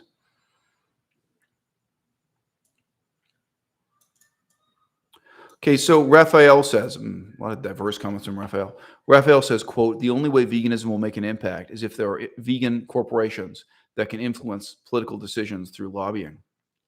No. Corporations make money. Corporations do things to make money. They're totally irrelevant to the discussion we're having here. That's it. Okay, Nestle Corporation makes soy milk because they make money. Nestle Corporation makes vegan chocolate bars, and they also make non-vegan chocolate bars because they'll do whatever makes money. It's irrelevant. It's completely irrelevant. And the belief that veganism would basically create a bunch of Elon Musk-like capitalist impresarios who would save the world is a ludicrous fantasy. Okay, how about Microsoft? Are you joking? It's just ridiculous. So no, the charity that vegan corporations can do, especially if you're talking about the next 20 years, 20-year time frame. This is a joke. So sorry, this is a joke. Do you want to give me the Kiss picks up on this and says, quote, once the mega corporations like Nestle are on board with veganism, they will lobby for it. You born yesterday, homie? I mean, I'm sorry. Nestle Corporation is not charity. Okay, that's it. And what we're talking about, it's a charity. And what you're talking about here, I'm just saying it doesn't make money; it loses money. And I don't mean it's a charity in some other sense. I just mean specifically, this is about doing the right thing because that's the right way to do. And look, when you look back at cultural transformations of this significance, is that what happened with slavery? Is that how slavery got abolished? Well, once major corporations start rejecting slavery and paying fair wages to black people, that'll liberate black people. No. What do you think there's going to be the profit motive is going to abolish slavery? No. Once corporations say that women should vote. Oh, great. Women should have the right to vote because corporations lobby. Because they think they're going to make more money out of women having the right to vote. And if you look at really sudden cultural change, like the fall of the Roman Empire, Christianity replacing the religion of ancient Rome, Islam replacing Buddhism in Central Asia. I'm sorry, there's no comparison. So I don't know what the basis for this, frankly, utopian dream is that enlightened corporations will lead this transformation. Hey, how have corporations abolished alcohol? How have corporations abolished cigarettes? How about the impact of corporate? I mean, you joking? I mean,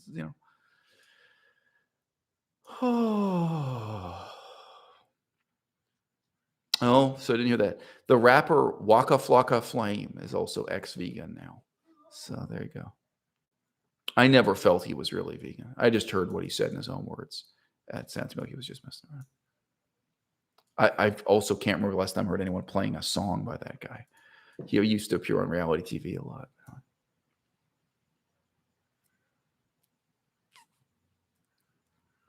I don't even know who this is. Brendan Williams says that Mark Fisher committed suicide. Never heard of the guy.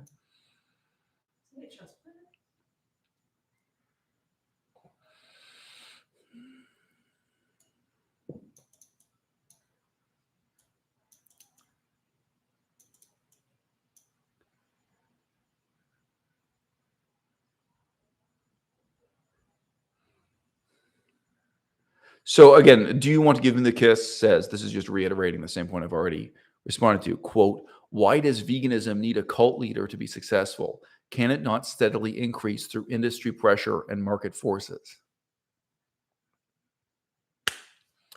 How about sewage treatment? I live in a city still today that dumps untreated sewage directly into the ocean. Why don't you just let market forces solve the problem? Because there's no way to turn a fucking profit on doing the right thing because it's the right thing to do. The right thing to do is not to dump human turds into the ocean, okay? But to take human sewage and put it through a complex, expensive, energy-intensive series of chemical treatments so that it has less of an impact on fish and whales. Oh, but those are run by fossil fuel burning power plants, so that's bad. So let's get rid of that and continue eating meat. You can't turn a profit on it, okay? I can make a movie. I can show that movie in a movie theater and people pay for a ticket to see the movie. So a movie can be profitable. The fish and the whales are not going to buy a ticket to drink clean water. They're not going to pay you for a free market mechanism to eliminate sewage, to eliminate water pollution. Polluting the water is profitable. Ecology is never profitable. It's money losing. That's politics. You do it just because it's the right thing to do, whether you have a democracy or a monarchy. You make hard decisions about doing the right thing to do. Hey, let me ask you something. Afghanistan. Do you think industry pressure and market forces are going to provide education for women? Think they're going to provide equal opportunity for women? How about the right to vote for women? Why don't you just leave that up to fucking industry pressure and market forces? Are you fucking retarded? I'm sorry, but I mean, this is real politics. This is a real political struggle. All right. And again, whether you talk about slavery or women's equality or one religion struggling with another or atheism struggling against all the religions combined, whatever set of examples you want to take. No, I mean, no, what you can do for profit is just fundamentally irrelevant. I mean, I'm sorry, it's irrelevant in the same sense that I could say to you, oh, well, what about the lumber industry? Isn't the lumber industry going to solve the problem? No, they're going to keep on cutting down trees and turning them into tables. What's your fucking point? Do you think they're just going to say, oh, well, we as the lumber industry, we have to oppose climate change, which in a sense they do because they need a planet to grow trees and turn them into desks. Therefore, are you fucking kidding? It's ridiculous. It's just ridiculous. For the same reason the lumber industry didn't abolish slavery and didn't achieve equal rights for women or anything else. That's all the lumber industry does is make money out of trees. Okay, it's just as stupid as saying that drug dealers are going to do it. Drug dealers have plenty of money and leisure time. Probably, I mean, if you're making a lot of money out of dealing cocaine, why don't the drug dealers save the world? It's just ridiculous. And if they do, it's just irrelevant to drug dealing, So I'm sorry, I don't know where you get this kind of basically anarcho-capitalist, pseudo-libertarian optimism that somehow for-profit economic activity is gonna replace real politics, but it can't and it won't. And historically, looking back, it never has worked. There's no example you can look at where you can say, "Oh well, free market forces." Oh, free market forces solve this problem, so we don't have to. All right. For some reason, someone has asked me to check my messages on Patreon, so I will. I don't know what's significant about this, but I will do so. Incidentally, Patreon only allows you to send me text. You can't send a picture, just mentioning. Yeah, when you think about it, it doesn't make a lot of sense. So I don't know why you asked me to do that. Here I am on Patreon.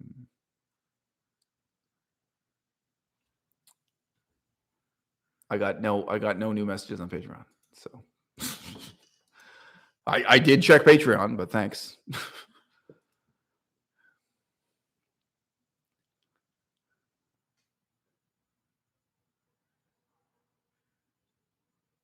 Okay, so here's another kind of funny comparison. Melissa and I actually talked about this earlier today, a couple hours ago, before we came on camera. Do you want to give me the kiss? Says, with the current global epidemic, we could stop air travel basically overnight. So I'm continuing the quotation here. Quote, so I'm sure if the danger is great enough, mainstream will come around to veganism real fast. You're 110% wrong. You're 110% misinterpreting the evidence. What the epidemic shows is how little a difference it makes to dramatically reduce air travel. So we just did it. If you think you can stop global warming by dramatically reducing the number of recreational flights people take, you just had a 2-year experiment in that. Guess what? It adds up to jack shit. It's trivial. Okay. And no, sorry, what you have to work with in politics, you have to work with substitutions that are viable. You cannot substitute a boat for an airplane. One just is not a substitute for the other. But you can substitute tofu for steak. You can substitute a vegan alternative for meat. You can eat vegan chocolate bars instead of dairy milk chocolate bars. You can. But no, I mean, the exact opposite is true. Now, in the whole history of the world, the single most dramatic reduction in flights was after September 11th, 2001, in terms of what is attainable by reducing flights, by reducing air traffic activity. But obviously, during the last 2 years, we still have had deliveries by airplanes. We still have had mail, for example. We still have, obviously, we still have military flights too, and so on. There are many categories of flights that are the same. But in terms of recreational, tourist, avertable air travel, that was dramatically reduced for 2 years, and it's over. So in case you had any optimism about an experiment at that time, you've seen it come and gone. You know it's irrelevant. Now, again, why would you take from that? I mean, I'm sorry. This is an incredibly stupid comment. And let me read it again. Quote, with the epidemic, we could stop air travel basically overnight, comma. So I am sure if the danger is great enough, mainstream will come around to veganism real fast, close quote. So what is the fucking danger? What are you, an idiot? Like, what are you going to do? Like, what, meat is going to become explosive? Like, what's the plan? You're going to nitroglycerin in all the fucking beefsteak? Exploding chicken eggs? This is madness. There will never be enough danger. People will never defensively become vegan. It's just ridiculous. What do you think? I mean, people know the health benefits. They know the health risks. It's game over for that. That's a spent match. That's a burnt match. In the last 20 years, everyone learned about that. They either heard it from Oprah Winfrey or they heard it from Dr. Greger or whatever. It is known. So what? What are you going to do? Increase the level of danger posed by a non-vegan? This is a joke. Again, so we just had the elections in Germany. What do you think? Another 500 years of people voting for the Green Party and the Green Party not even caring in the slightest about a vegan diet and so on. Same with Green Party in Canada. Green Party in Canada supports expanding the meat and dairy industry. They want the government to support the meat and dairy industry more. It's complete madness. I'm sure if you look at New Zealand, it'll be the same thing again. Anyway.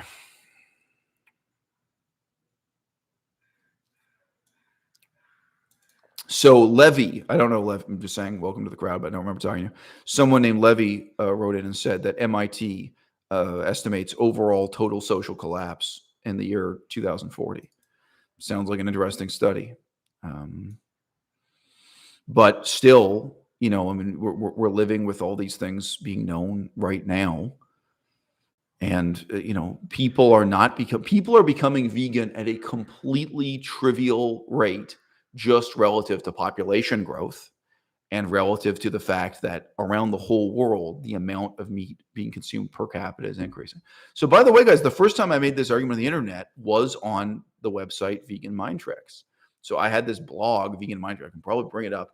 And I said, look, you guys are all kidding yourselves. You're saying, because people were claiming on that website, on Tumblr, vegans were claiming that they'd won, that the total amount of meat and dairy being consumed was dropping dramatically because veganism spread so much. I was like, oh, really? Here's the actual chart of how much meat is being sold and consumed in the United States of America per capita. Here's the chart for how much dairy. Like I got the actual, those are all things measured, both by the U.S. government and by different non-government agencies, Food and Agriculture Organization, but also just industry organizations like the meat industry itself wants to know how much meat they're selling, And I was saying, no, look, actually, even within the United States of America, it's growing dramatically. And around the world, it's growing. So here's one of them. I made a whole bunch of these. But anyway, the chart showing so this chart shows total tons of poultry meat slaughtered in the USA, FAO statistics, total tons of beef consumed in China, but anyway, I also had all kinds of other statistics, year by year, showing how that was increasing. And it's not a minor increase, increasing dramatically with time. So, well, okay, you guys want to sit around and kid yourselves that vegans are winning? It's not, and let's be clear, the context of this video, it's not just that we are losing, we lost. We're looking at game over. We had 20 years, 2001 to 2021, and we accomplished jack shit.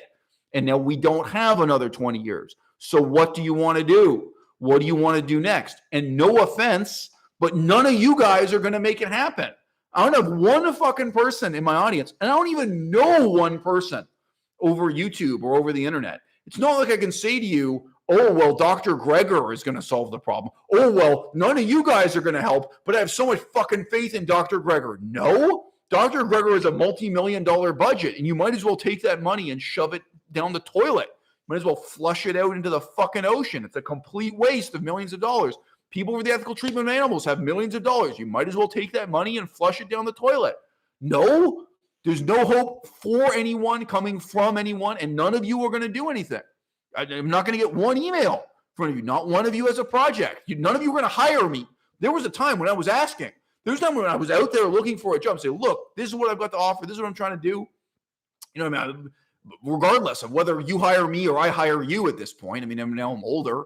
Whether I'm a leader or a follower or a participant, there is not one positive thing is going to come out of this YouTube video. And guys, this is game over. That's it. Nice planet while it lasted.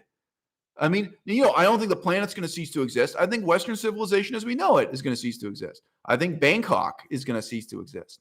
And, along with Bangkok, a lot of other things are going to change. So, too bad. And, I mean, the fact that, a tiny community is preaching veganism in Los Angeles, in Taiwan, in Tel Aviv, Israel, right?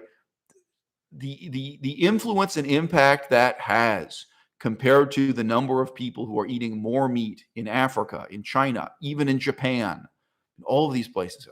Taiwan, it's so fucking depressing. Taiwan has the highest percentage of vegans of anyone anywhere in the world. But guess what? The meat eaters are eating more meat per capita, and there are more of them. So it's completely eclipsed. It's completely dwarfed. They have no ecological impact whatsoever. And that's the most vegan society on earth is Taiwan. And by the way, I have looked up the statistics for Israel. I was interested in Israel, the percentage of people who are vegan. Were they enough to have any impact? No. And it's the same thing. So Israel's population is increasing. And also the amount of meat they eat per capita has been increasing too. Both of them, even within Israel. Israel is not a poverty-stricken country. It's a relatively wealthy country. But there too, the meat eating has gone up. So the ecological impact is nil of the world's most successful vegan communities. The world's most successful vegan communities in the context of this conversation are a total failure. Okay. And look, guys. I'm so fucking happy that Tobias Leenaert published his book. Let's all give him a big clap on the back. And he did a book tour. Good for you, Tobias. And you got a famous person to write the introduction to your book, and you got a real good publisher, and that looks good in your CV. Congratulations. You made a career out of selling out the vegan movement. You know what I mean? You made a career out of collaborating with the so-called reducitarians and making all these excuses for eating meat, dairy, and eggs and all this shit. Unnatural vegan. I'm so fucking happy for you that you encourage people to just relax and eat meat whenever they were out at a restaurant. So you wouldn't have the stress of having to pick a vegan restaurant. She's done that. I've seen it on camera. I'm so glad you were making excuses for zoos to keep fucking elephants in captivity and for people to continue eating eggs as long as they're from backyard chickens, and as long as your whole fucking career consists of selling out veganism, including she encouraged people to just buy leather shoes if you can't find vegan shoes that are good enough for your fucking aesthetic tendencies. I'm so glad you personally became wealthy and famous. Well, too bad we don't have another 20 years. I'm sorry, and all this other shit, it's just a fucking distraction. Brendan Williams, what is your head up your ass? Quote, sustainable vertical farming is the answer. Are you 12 years old? Vertical farming without sunshine, farming indoors. The only crop profitable enough to be ecologically sustainable in vertical farming is marijuana, and even then only in countries where it's illegal. It's better for the environment to grow weed on the ground under sunlight. Are you fucking stupid? You think you're going to grow wheat in the future indoors? You think you're going to grow wheat to produce bread indoors? Do you know anything about farming? Have you worked on a farm? Have you done research about and it's also just a total fucking distraction. If you actually believe vertical farming is more efficient than horizontal farming, if you believe that, which is complete horseshit, how much more efficient? You think it's 50% more efficient, 70%? Do you think if it were more efficient to grow wheat indoors using vertical farming, do you think that's going to make more of a difference than the difference between people taking a soybean and eating it directly, as opposed to growing the soybeans and feeding them to cows and pigs, and for several months or several years until they're whatever size you want them to be? Some of the pigs only live for 3 months or 6 months, depends on the breed of the pig. But whether you feed it to this animal for months or years and then killing that animal and eating its flesh, all right? The efficiency of human beings directly eating beans instead of feeding beans to ruminant animals and then eating the flesh of those animals, okay? You can't even measure it in percentages. This is thousands of percentages more efficient, okay? So thousands of, it's incomprehensible in that sense. If you think you could come up with a method of farming indoors using lamps, vertical farming, that you think you can have dirt on a fucking bookshelf, is what it looks like. I mean, on these vertical shelves, and that's going to be more efficient than having earth outdoors. That's so you want to grow rice? So you want to grow wheat? Really? So you want to grow beans? I mean, you tell me. You think that's going to be more efficient than horizontal farming? Is it 5% more efficient? You think you're going to end global warming through, if you can squeeze out 5% out of that? All right. I'm going to say this to you straight to your fucking face, bro. Even if you take the most flattering example where you found a particular food like peaches, and you can make the case, okay, to do high-end luxury peaches, we can get it 5% more efficient with indoor vertical farming, which is basically an incredibly counterproductive form of greenhouse farming. It's a greenhouse without the sun. That's what it fucking is. Okay. You say, oh, okay, so we can actually make these peaches just like marijuana. It's possible to make some high-end peaches using vertical farming instead of horizontal farming. The ecological benefit of those most flattering examples, which there are bullshit websites out there propounding, that will never compare to the ecological difference of growing peaches in a climate better suited to it as opposed to a climate less suited to it. Okay. So the ecological difference you can make just by growing rice in a place that's well suited to growing rice and growing orchards in a place that's better suited to growing orchards, just by reorganizing, literally reallocating farm labor. You can have a family that grows rice farms. So look, we're going to move you onto land that's better suited for rice. That has a dramatically better impact on the environment. You can tell. I've researched this stuff. Okay. But anyway, sorry, I'm just getting animated with this because the world is full of these fucking distractions. And it's all a joke. The difference between reusable plastic bags and disposable plastic bags does not fucking matter. You're talking about 1 or 2 percentage points at best. In many cases, it's worse to use the reusable plastic bag. The disposable plastic bags are better for the environment than the reusable ones. You get into these absurdities when you actually do the math. All of that is a joke. The only thing here that's not a joke is veganism. That's what's going to have the dramatic impact we need. But we would need billions of people to do it. Not even millions, billions. We need a total transformation of our culture and economy from the bottom to the top. How are you going to make that happen? By talking about vertical farming? By talking about wind power? Look, I like wind power, but it's bullshit. It just doesn't add up. Okay, like I like it. I'm a fan. Like I even support it in a sense. Like it's fun. I like wind power. It's not going to save the world. It's just not. It's just not. In the next 20 years, it's going to make a tiny impact or none at all. This is the reality of wind power, right? You can't.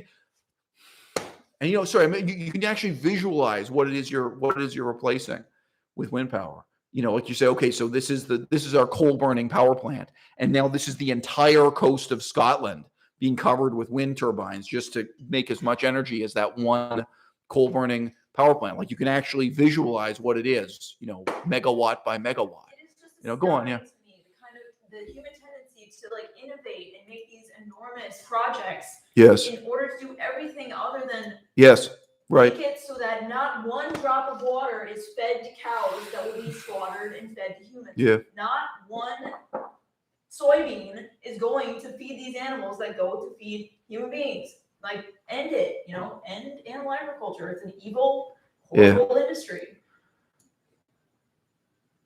I mean, and the biggest joke of all is that, animal agriculture, it doesn't have to be compared to some future technology to be obsolete.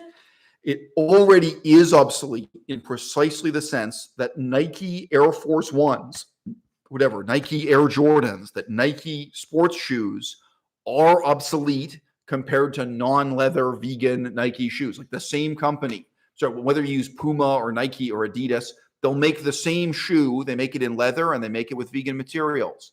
And it's already obsolete. All we need to do is commit to eliminating leather shoes. That's it, and you can accomplish something that's far more profound than all these kinds of distractions. And again, I like wind power. I like solar power. I like it, but this is like recreational. Like this is like talking about playing golf or something. You know what I mean? But in terms of if you really want to change the world, if you really want to have an impact in the next 20 years. And guys, I'm saying again, you have to look at the actual substitutions involved. So let's just say you pass an amendment to the American Constitution, and you say from now on, every single person moving between Europe and America, just specifically between the European Union and the United States of America, they all must be by boat, not by airplane. We're just going to make it illegal. We're going to have America and the European Union pat ourselves on the back. We're going to have a massive show of self-righteousness, moral self-righteousness, and we're just going to eliminate airplane traffic between the United States and Europe. So then think about what happens next. Okay, there are substitutions. This is the United Nations substitutability hypothesis. So now you have a huge construction boom creating cruise ships, cruise liners. What's the environmental impact of that? They're made out of steel. Okay, what do cruise ships burn? Okay, they actually today they burn the lowest grade of gasoline. So it does come out of a hole in the ground, the same way gasoline that goes into cars, but they use a different consistency of it. It's not worth getting into the details of why that is. Okay, so you're going to have a huge boom in the demand for the type of fuel that's used in the low grade fuel used in long haul cruise ships or what have you. Okay, and now every single one of those people, instead of taking a flight, it basically takes one day. It takes up your whole day just getting to and from the airport. The actual flight takes a few hours, right? Okay, now how many days are you in transit? And every single one of those days, you're eating and you're pooing, right? So just look at the environmental impact of having thousands and thousands of new cruise ships filled with thousands and thousands of people who are eating thousands of chickens and cows and pigs every day, right? Oh, guess what? The actual environmental difference you can make isn't replacing airplanes with boats.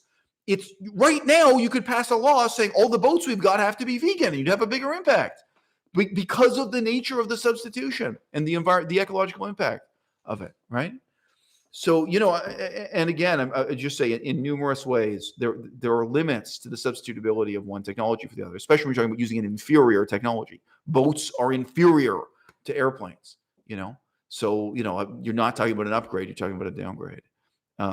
But there is, you are not downgrading when you switch from a chocolate bar to a vegan chocolate bar, or you switch from a basketball shoe to a vegan basketball shoe.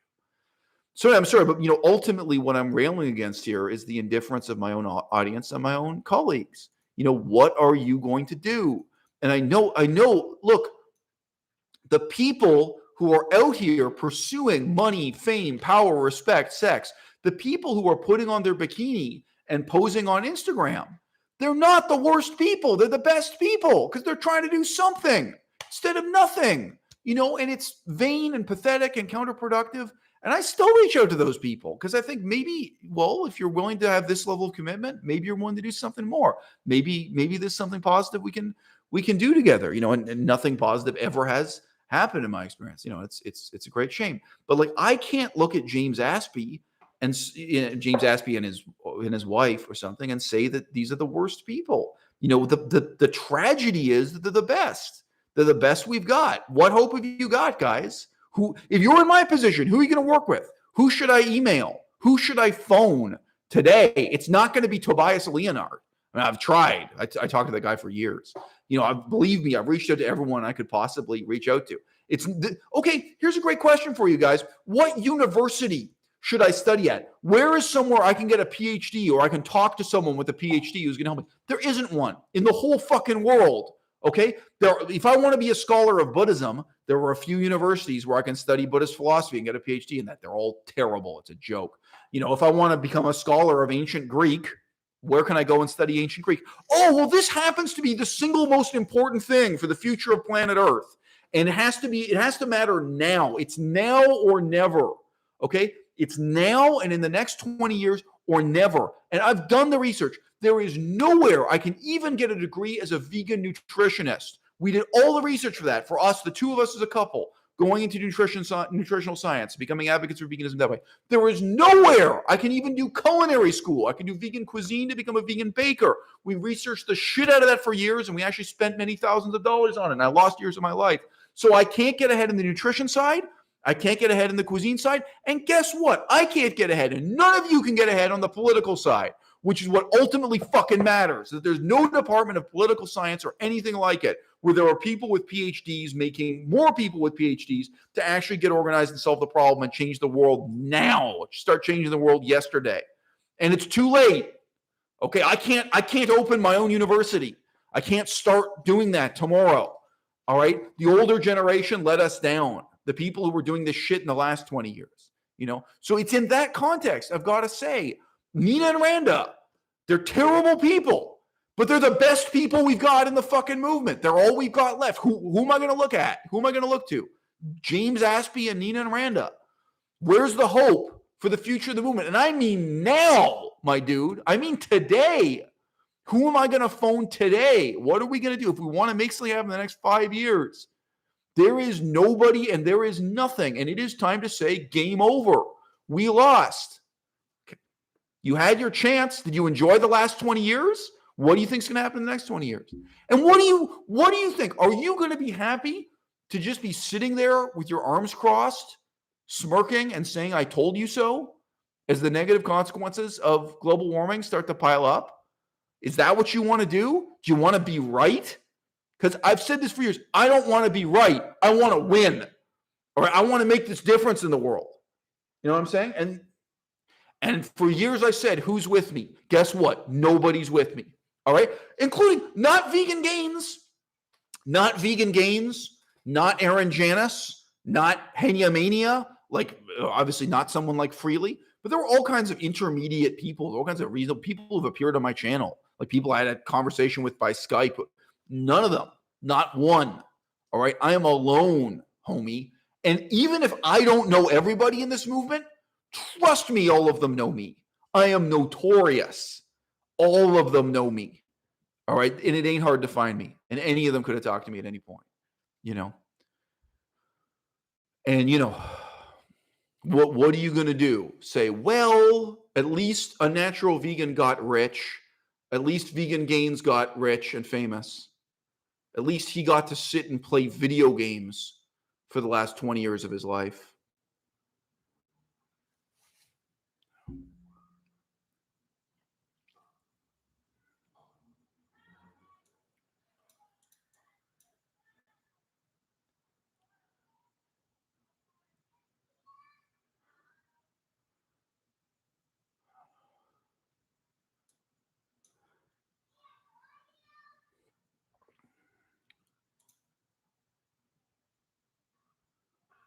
Okay, so it's no big deal, but I just say one of the reasons why I was so passionate about vertical farming and what bullshit it is that most of the arguments for vertical farming are based on this old myth that local is beautiful, that locally grown food is what's good for the environment, and it's not.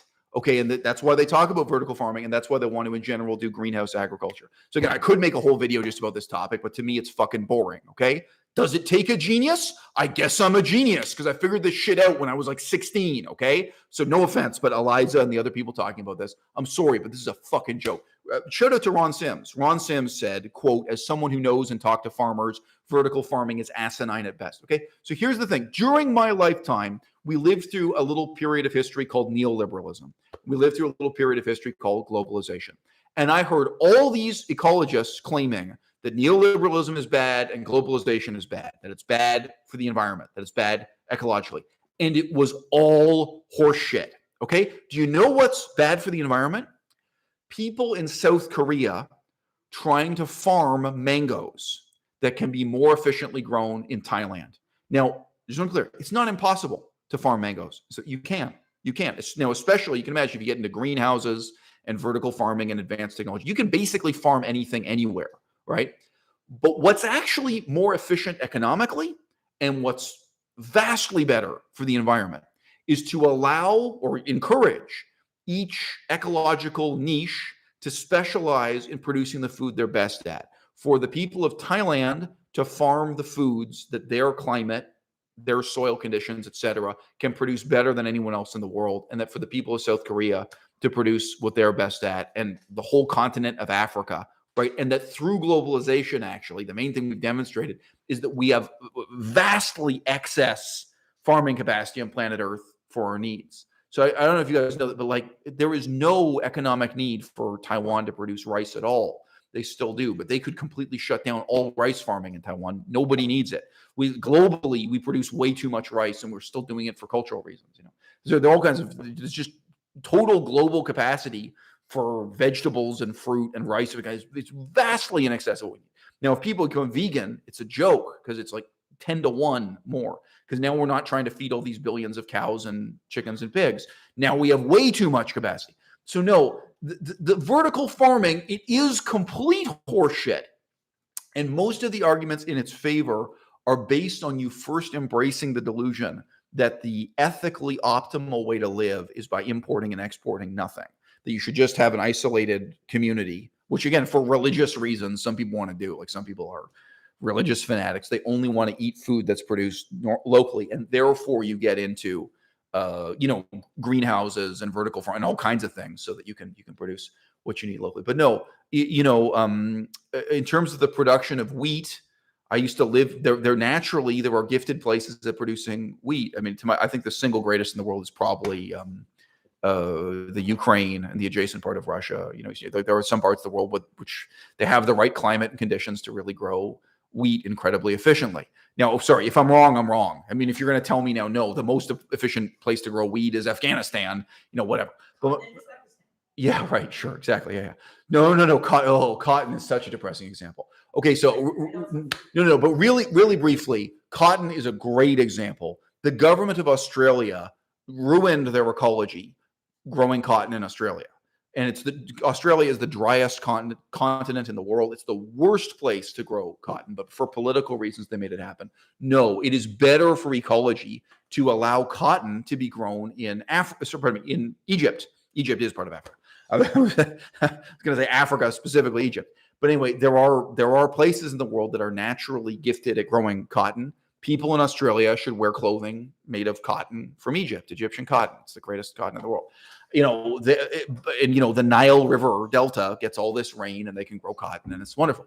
So cotton is one of the most extreme examples. So no, the way you improve ecological outcomes, which when we're talking about a vegan planet, it's a joke anyway, because we just have way too much capacity, is that you allow the people of Thailand to farm the things that Thailand farms the best, that they have the climate for. You allow the people of South Korea to farm what they can farm the best. You allow cotton to be grown in the climate where cotton is produced. That is how you achieve better ecological outcomes as well as better economic efficiency. And the arguments for vertical farming are a complete fucking joke compared to that, even when they can pick some very specific example where they can get a 5% advantage. And in the vast majority of examples, it's much, much worse.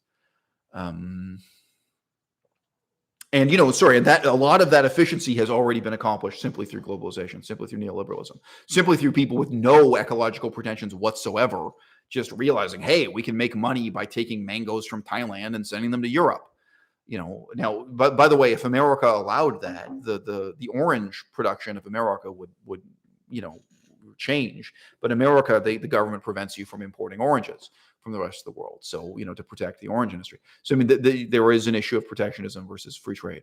But no, globalization itself achieves it. So look, I've alluded back to this. This was part of my process of challenging what most left-wing people, most Green Party people, most ecologists treated as established wisdom. They treat it as established wisdom. The best way to live is to only use things that are manufactured locally and only eat things that are produced locally. And believe me, those same people, they make it so passionate. They make the argument that eating a backyard chicken is ethically and ecologically superior than a factory farm chicken. And they're wrong. If what you care about is ecology, it's way more efficient to produce chicken meat in a factory than in your backyard. If what you care about are ecological impacts, guess what? The most efficient methods of producing meat are the ones that have the least negative impact on the environment. And the more traditional homestead style of production, it's much, much worse, including the impacts on water pollution. Yeah, I'm not kidding. I'm not kidding. Again, even the United Nations so-called water footprint reports, they go through all that stuff. No. So the country that is the most efficient meat production in the world is the Netherlands. And it's the most horrible factory farming. That's why. It's like the whole country is a fucking city. I mean, it's a very densely populated country. Obviously an exaggeration. The Netherlands does have some countryside.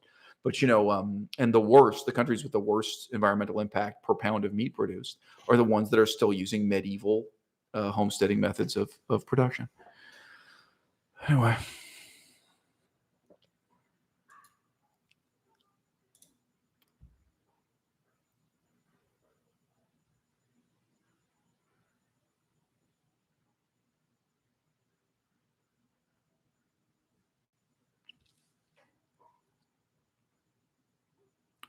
All right, so my heart goes out to you people. Richard says, I assume this is Richard in Atlanta, says, quote, I'm trying to pick up trash around town with a bag and stick too.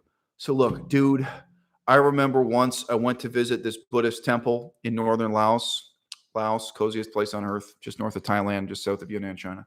I went up to this Buddhist temple that had been bombed by an American aircraft during the war there, during the American War, during the Vietnam War. So this is a Buddhist temple. It has a lot of meaning to me, right? And it's just literally a ruin. It looks like an ancient ruin, but it's not. It's a ruin from the 1960s or 1970s. I forget exactly when it was bombed. But it, you know, a bomb was dropped on it and it burned, and you get these dramatic ruins left by the bombing. You know, and it's the remains of a Buddhist temple. And I went there, and, you know, it's just a moving experience for political reasons and historical reasons, whatever.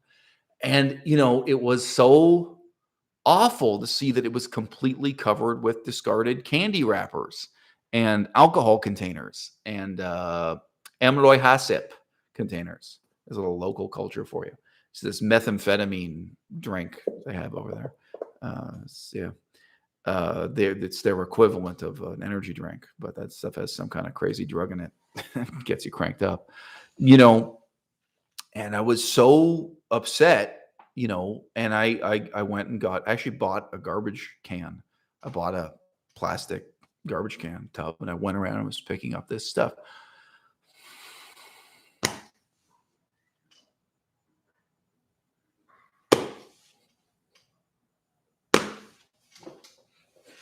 You know, do you think you can gather your way out of global warming? Do you think you can gather your way from a society of meat eaters to a society of vegans? Do you think you can gather your way from a society of drunkards to a society that values sobriety? A society that gets drunken parties at the ruins of a Buddhist temple that was bombed by the Americans, like something I was visiting as a kind of holy site. And it's obvious just from the beer and liquor containers. You know, there was a lot of it was candy wrappers too. But, you know, I mean, it is pathetic in the truest sense of the word, right? But I relate to you wanting to go around and pick up garbage. But no, it's you're doing nothing positive. In a sense, you would have more of a positive effect if you were filming people who were dropping the garbage and then you were taking them to court and charging them and punishing them and charging them a fine, or filming them and harassing them and putting it on YouTube. Like, that would have more of a positive impact, because that would create awareness of their responsibility. You cleaning up after other people who are dropping their garbage, it actually only makes the world a worse place, right? Because then those people get to keep dropping garbage with impunity. You're not creating negative consequences for them. That's the saddest thing of all, bro. It's the same with veganism, right? Like, me being vegan accomplishes less than if I can create negative consequences for people eating meat.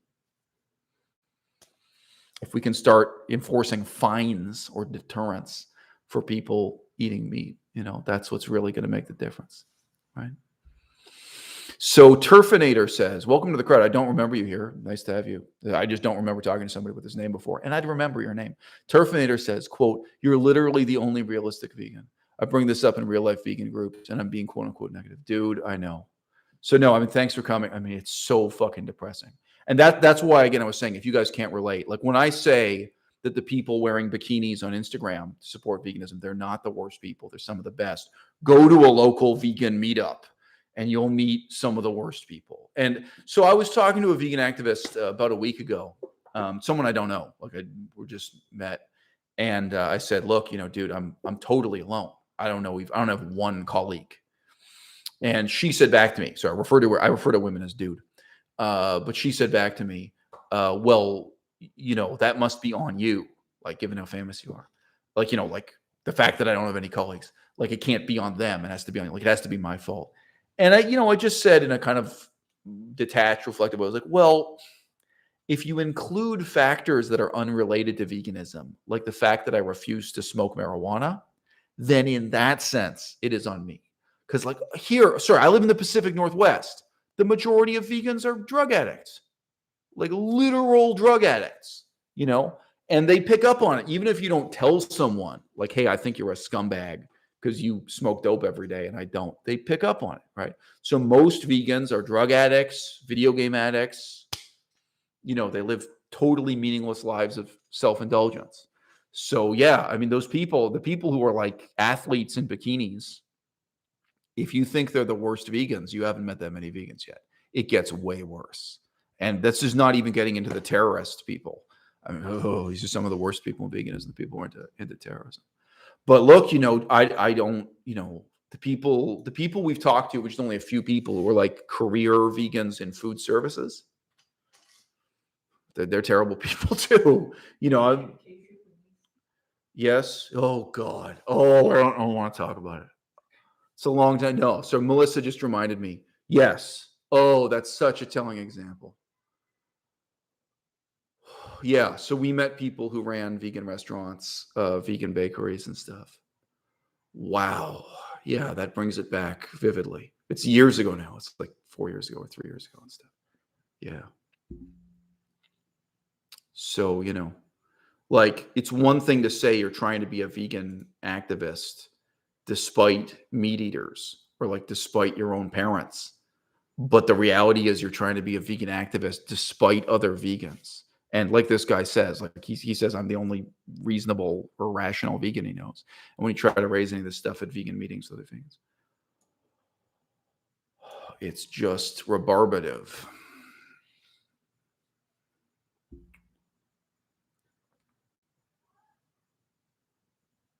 Okay. So, guys, I'm sorry to be so negative. So, James Frederick, I don't know if you're still in the audience or not. Sometimes people comment and then they leave. James Frederick, I'm going to answer your question. This statistic right now is in the New York Times a lot. So I think that's where you got it, directly or indirectly. A bunch of newspapers quoting this. So, quote, 90% of carbon emissions are produced by the top 100. So you misquoted it. The top 100 most polluting companies in the world. Okay. And then he says, voting is the only solution, close quote. Okay, so just mentioning, it's you're misrepresenting it. It's not that it's the top 100 richest companies in the world that make 90% of carbon emissions. It's the top 100 most polluting companies. Like the point is, you could hypothetically eliminate 90% of carbon emissions by just eliminating 100 companies. That's the point. You can make a list of the 100 most carbon emitting companies. Okay. Would you like to live on a planet with no steel? Okay. Is that what you want to do? Do you want to live on a planet with no wood? Like, what the fuck are we really talking about here? Do you want to live on a planet with no electricity? Like, it's just bullshit. Most of these things, there is no substitution. We don't have something better than steel that has less ecological impact, right? So no, I'm sorry. The last part of what you said is not stupid. You said voting is the only solution. So I do understand you were going on to make an important point here. You're saying we've got to have democratic and political action. Your last 5 words, I totally sympathize with. Voting is the only solution. Well, politics is the only solution, whether you're voting or not. You political organization, right? But like the fantasy, and it's a specifically left-wing fantasy that we can blame the rich in order to get out of climate change and global warming. Like the way to solve global warming is to blame the rich. The way to solve global warming is to vilify Facebook. The problem is Facebook and Amazon and Microsoft. The problem is big corporations. Dude, this is such a ludicrous, self-serving left-wing fantasy. You know, if you get rid of one company that produces steel, you're going to either you have another company that produces steel or you have no steel. Like this is just a joke. The difference we can make now is veganism. And I'm not kidding you. There is nothing else. There is nothing else that compares to it. Compared to veganism, solar power is a joke. And I like solar power. It's cool. Why not? It's fun. If you own a house, put some solar panels on the roof. Good for you. But dude, it's a fucking joke. Like if you think that's how we're going to save the planet, do the math. But it's a nice thing. It's a great hobby. It really is. Like I'm cool with solar power is better than skiing. Instead of spending your money going on ski trips, spend your money on solar power cells. And for a lot of people, it is actually kind of fun hobby that they get into solar power and micro wind generation and stuff. But bro, everything else is a joke. And some of these things, they're actually like a destructive, evil joke, like vertical farming fantasies or something, you know? I forget what the Michael Moore movie. Yeah. I don't want to get into it, but yeah. I agree with you about that. There's no point in us sitting there agreeing with each other about some of these things.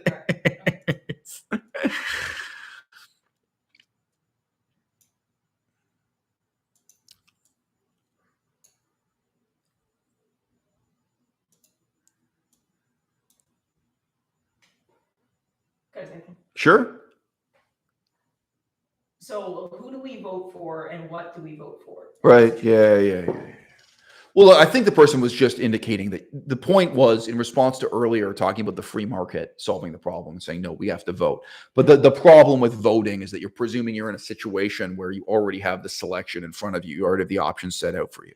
Like the point is, if your society has already gotten to the point where you're going to have a referendum on slavery, really the struggle is already over.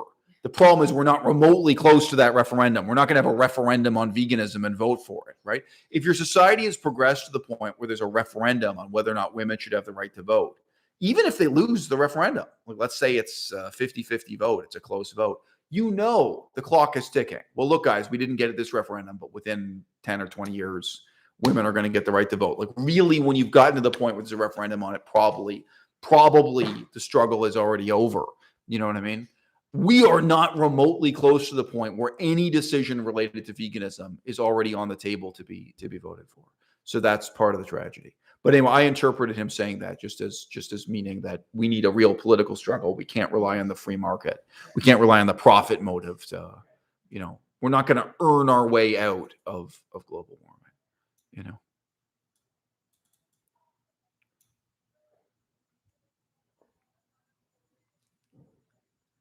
So we had a further correction that at the top 100 companies, they're responsible for 71% of the emissions. I'm sure some of those will be long haul cargo ship companies too. Probably they'll be in the top 100. But what do you want? You want to abolish ships? Evergreen might be on there. The International Freight Company. Yeah.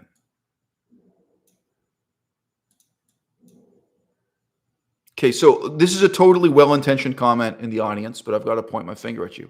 Elliot Davies says, quote, I also believe that lobbying is important, i.e. not just voting, but lobbying also. I also believe that lobbying is important and therefore support Agricultural Fairness Alliance and Nations Rising, close quote.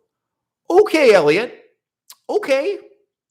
Why don't you look back at what the Agricultural Fairness Alliance accomplished in the last 20 years and look ahead and you tell me, dead serious, like if we were in the same room face to face, what the fuck do you think they were going to accomplish in the next 20 years?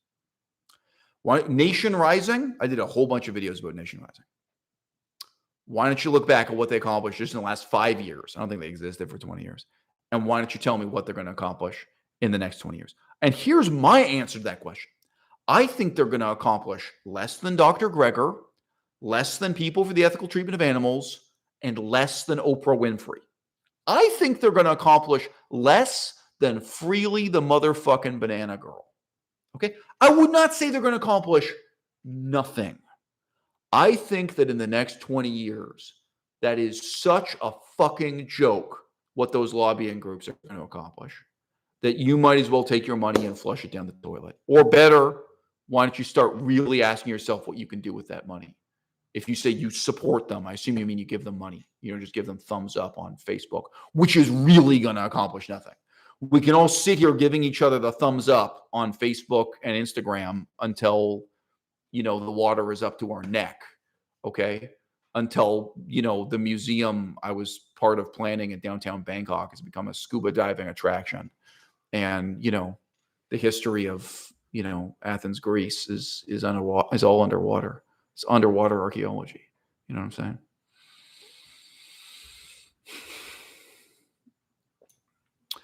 James Frederick asks, I think, another well-intentioned question. Quote, what's wrong with self-indulgence? Isn't the point of life enjoyment? Okay, so James, if that's your philosophy, I have to ask you the same thing I would ask a devout Muslim. Okay, how many hours a day do you devote to prayer? Okay, you done praying? You done praying now? Okay, now what about every other fucking thing in life? How many hours do you have in a day? How many hours do you have in a week? All right, some of it is going to be devoted to self-indulgence. Some. Okay, what are you going to tell me? Is nobody interested in doing the right thing because it's the right thing to do? Not even when it is, in the classical textbook sense, an existential threat. Nobody?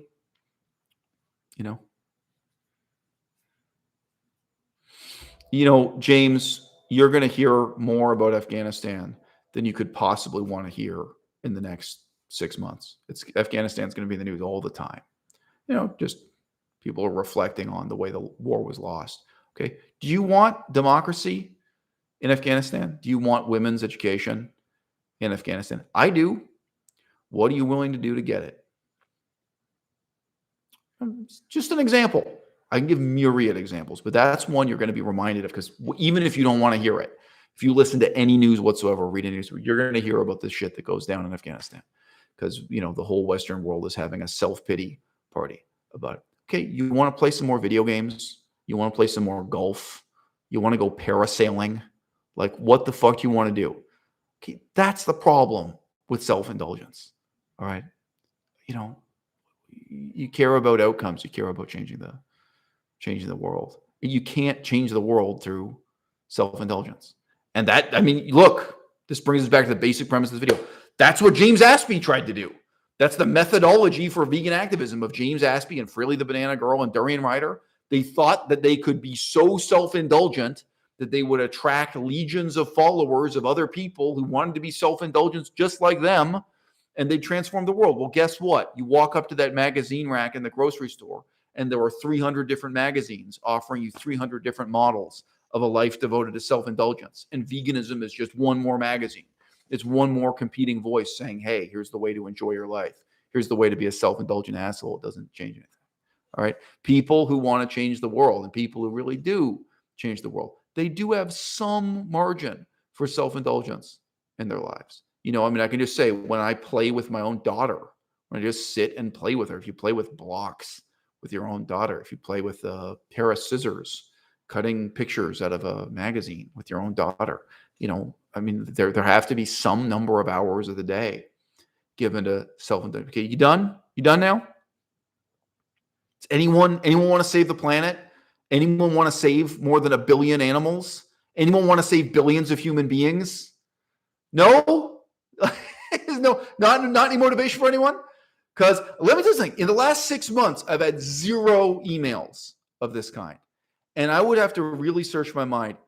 In the whole 8 years, it's very, very close to 0. I'm going to be honest with you right now. In 8 years, it's not 0, but it's so close to 0, it's terrifying.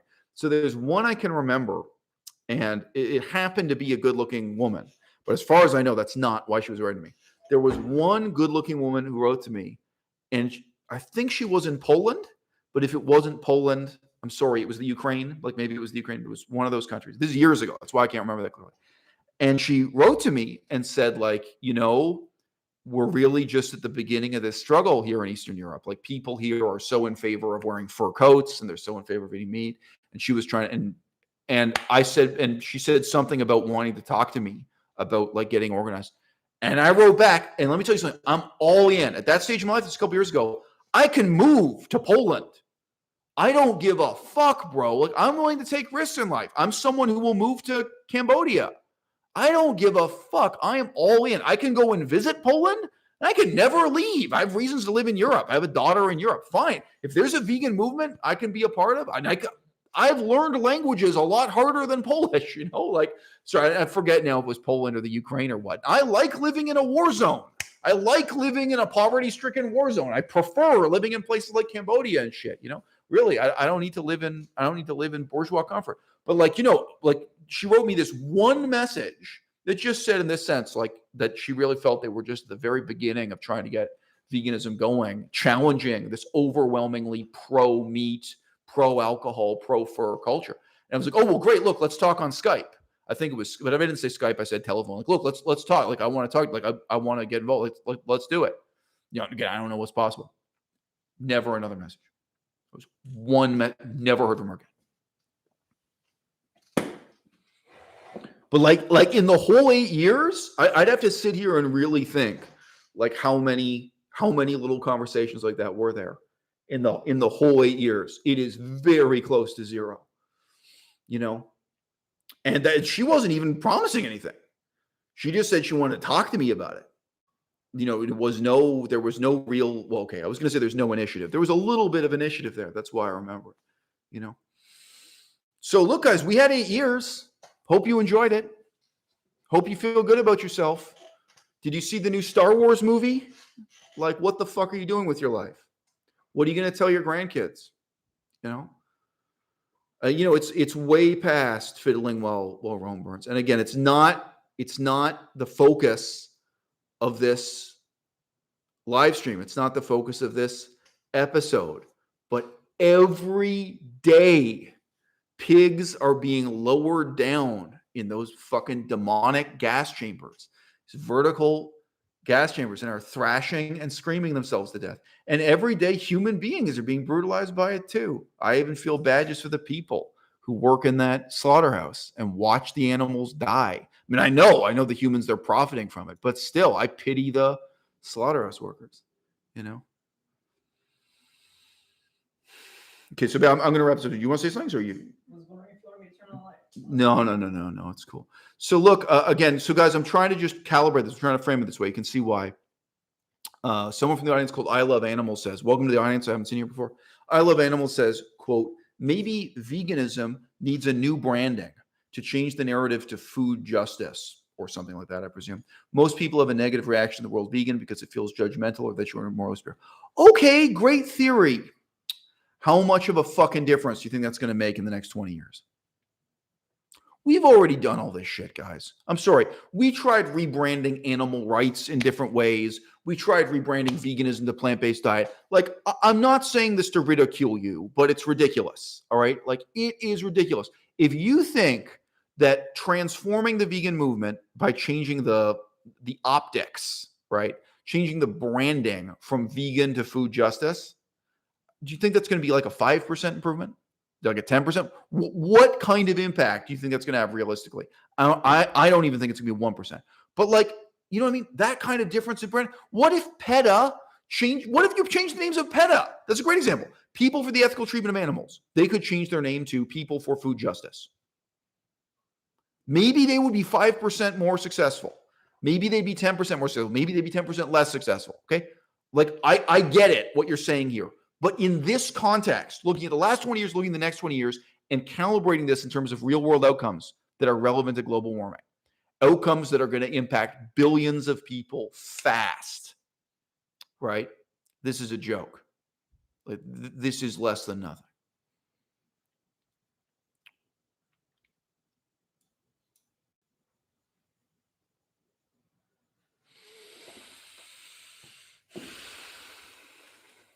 And I just want to say, guys, every single one of the people who were more hardcore than me, okay, the people I knew in the movement who felt that I was too softcore in my approach to veganism, you know, every single one of them burnt out and disappeared, accomplishing nothing. All right. You know, you might not remember Josh, quote unquote, vegan revolution. You know, that guy used to look down his nose at me like I'm a sellout, like I'm a moderate, as opposed to him because he's an extremist. Do you remember the girl? I did a long video, and I break down weeping in the video, called The Agony of Activism, with a girl named Zaria, right? So she was supposedly hardcore and looked down her nose at me like I'm a moderate, like I'm not serious about vegan activism. Where is she now? So I know she's not on YouTube. She deleted all her YouTube stuff. Yeah, well, she burnt out. She accomplished absolutely nothing. I mean, of course, there are also all these people who actually went back to eating meat. What's his name? The vegan prince. What was that guy's name? That piece of shit, that athlete. Timothy Sheaf. Timothy Sheaf, the prince of the vegan movement, believed in the flat earth theory. Where are they now? Okay, like I'm just saying, all the people who thought they were more hard body than me, who thought they were more hardcore, who thought they were more real, all the people who thought they were the future of the vegan movement, you know, down to and including Freely the Banana Girl, okay? They're burnt out, they're broken, they gave up, they quit. You can look back at the last 20 years, you can draw all the conclusions you want, you can draw up whatever analysis you want. When you're calibrating this discussion in terms of real world outcomes, the ineluctable outcomes of climate change, and the scale on which we would need people to commit to veganism, not thousands, not tens of thousands, not millions, but billions, that we need billions of people to be vegan. And why? Why? Because if only 10% of the population becomes vegan, that doesn't eliminate meat production. It just makes meat production cheaper. All you do with the laws of supply and demand, if people eat 10% less beef in the United States of America, I can't say it that way. If 10% of people stop eating beef in the United States of America, the other 90% just enjoy cheaper beef. And quite likely they'll even eat more. They'll either eat the same amount or eat even more. All right. 10% becoming vegan will not have the ecological outcomes we want. Never, ever. I already gave you examples of this. You can look at Taiwan. You can look at Israel, small countries that have the largest percentage of vegans in the world. Those two. Taiwan but guess what? At the same time, the total population of humans is increasing, and the amount of meat per capita consumed is increasing, and the ecological impact of the vegan minority is absolutely nothing. So when we calibrate the problem in this way, and we're talking about the next 20 years, we're talking about running out of time before global warming has unspeakable civilization-altering impacts on our lives, right? Look back at all the vegan leaders who were. Look back at all the vegan commentators and everything else. Look at the legal change, as you guys are mentioning. That would be necessary. Look at the challenge to our culture, to our mores, to our assumptions that needs to happen. Absolutely nothing positive is going on. There is nothing and nobody to be believed in. All right. There's nobody to support. Okay. The future of the vegan movement is not Dr. Greger. All right. And it's not Freely the Banana Girl. And it's not Nina. And it's not Randa. And it's not Gary Francione. And it's not Gary Yourofsky. There's a guy who thought he was more hardcore than me who burnt out. There's another example of that horse shit. Oh, Gary Yourofsky. When the going gets tough, the tough gets going. Holy shit.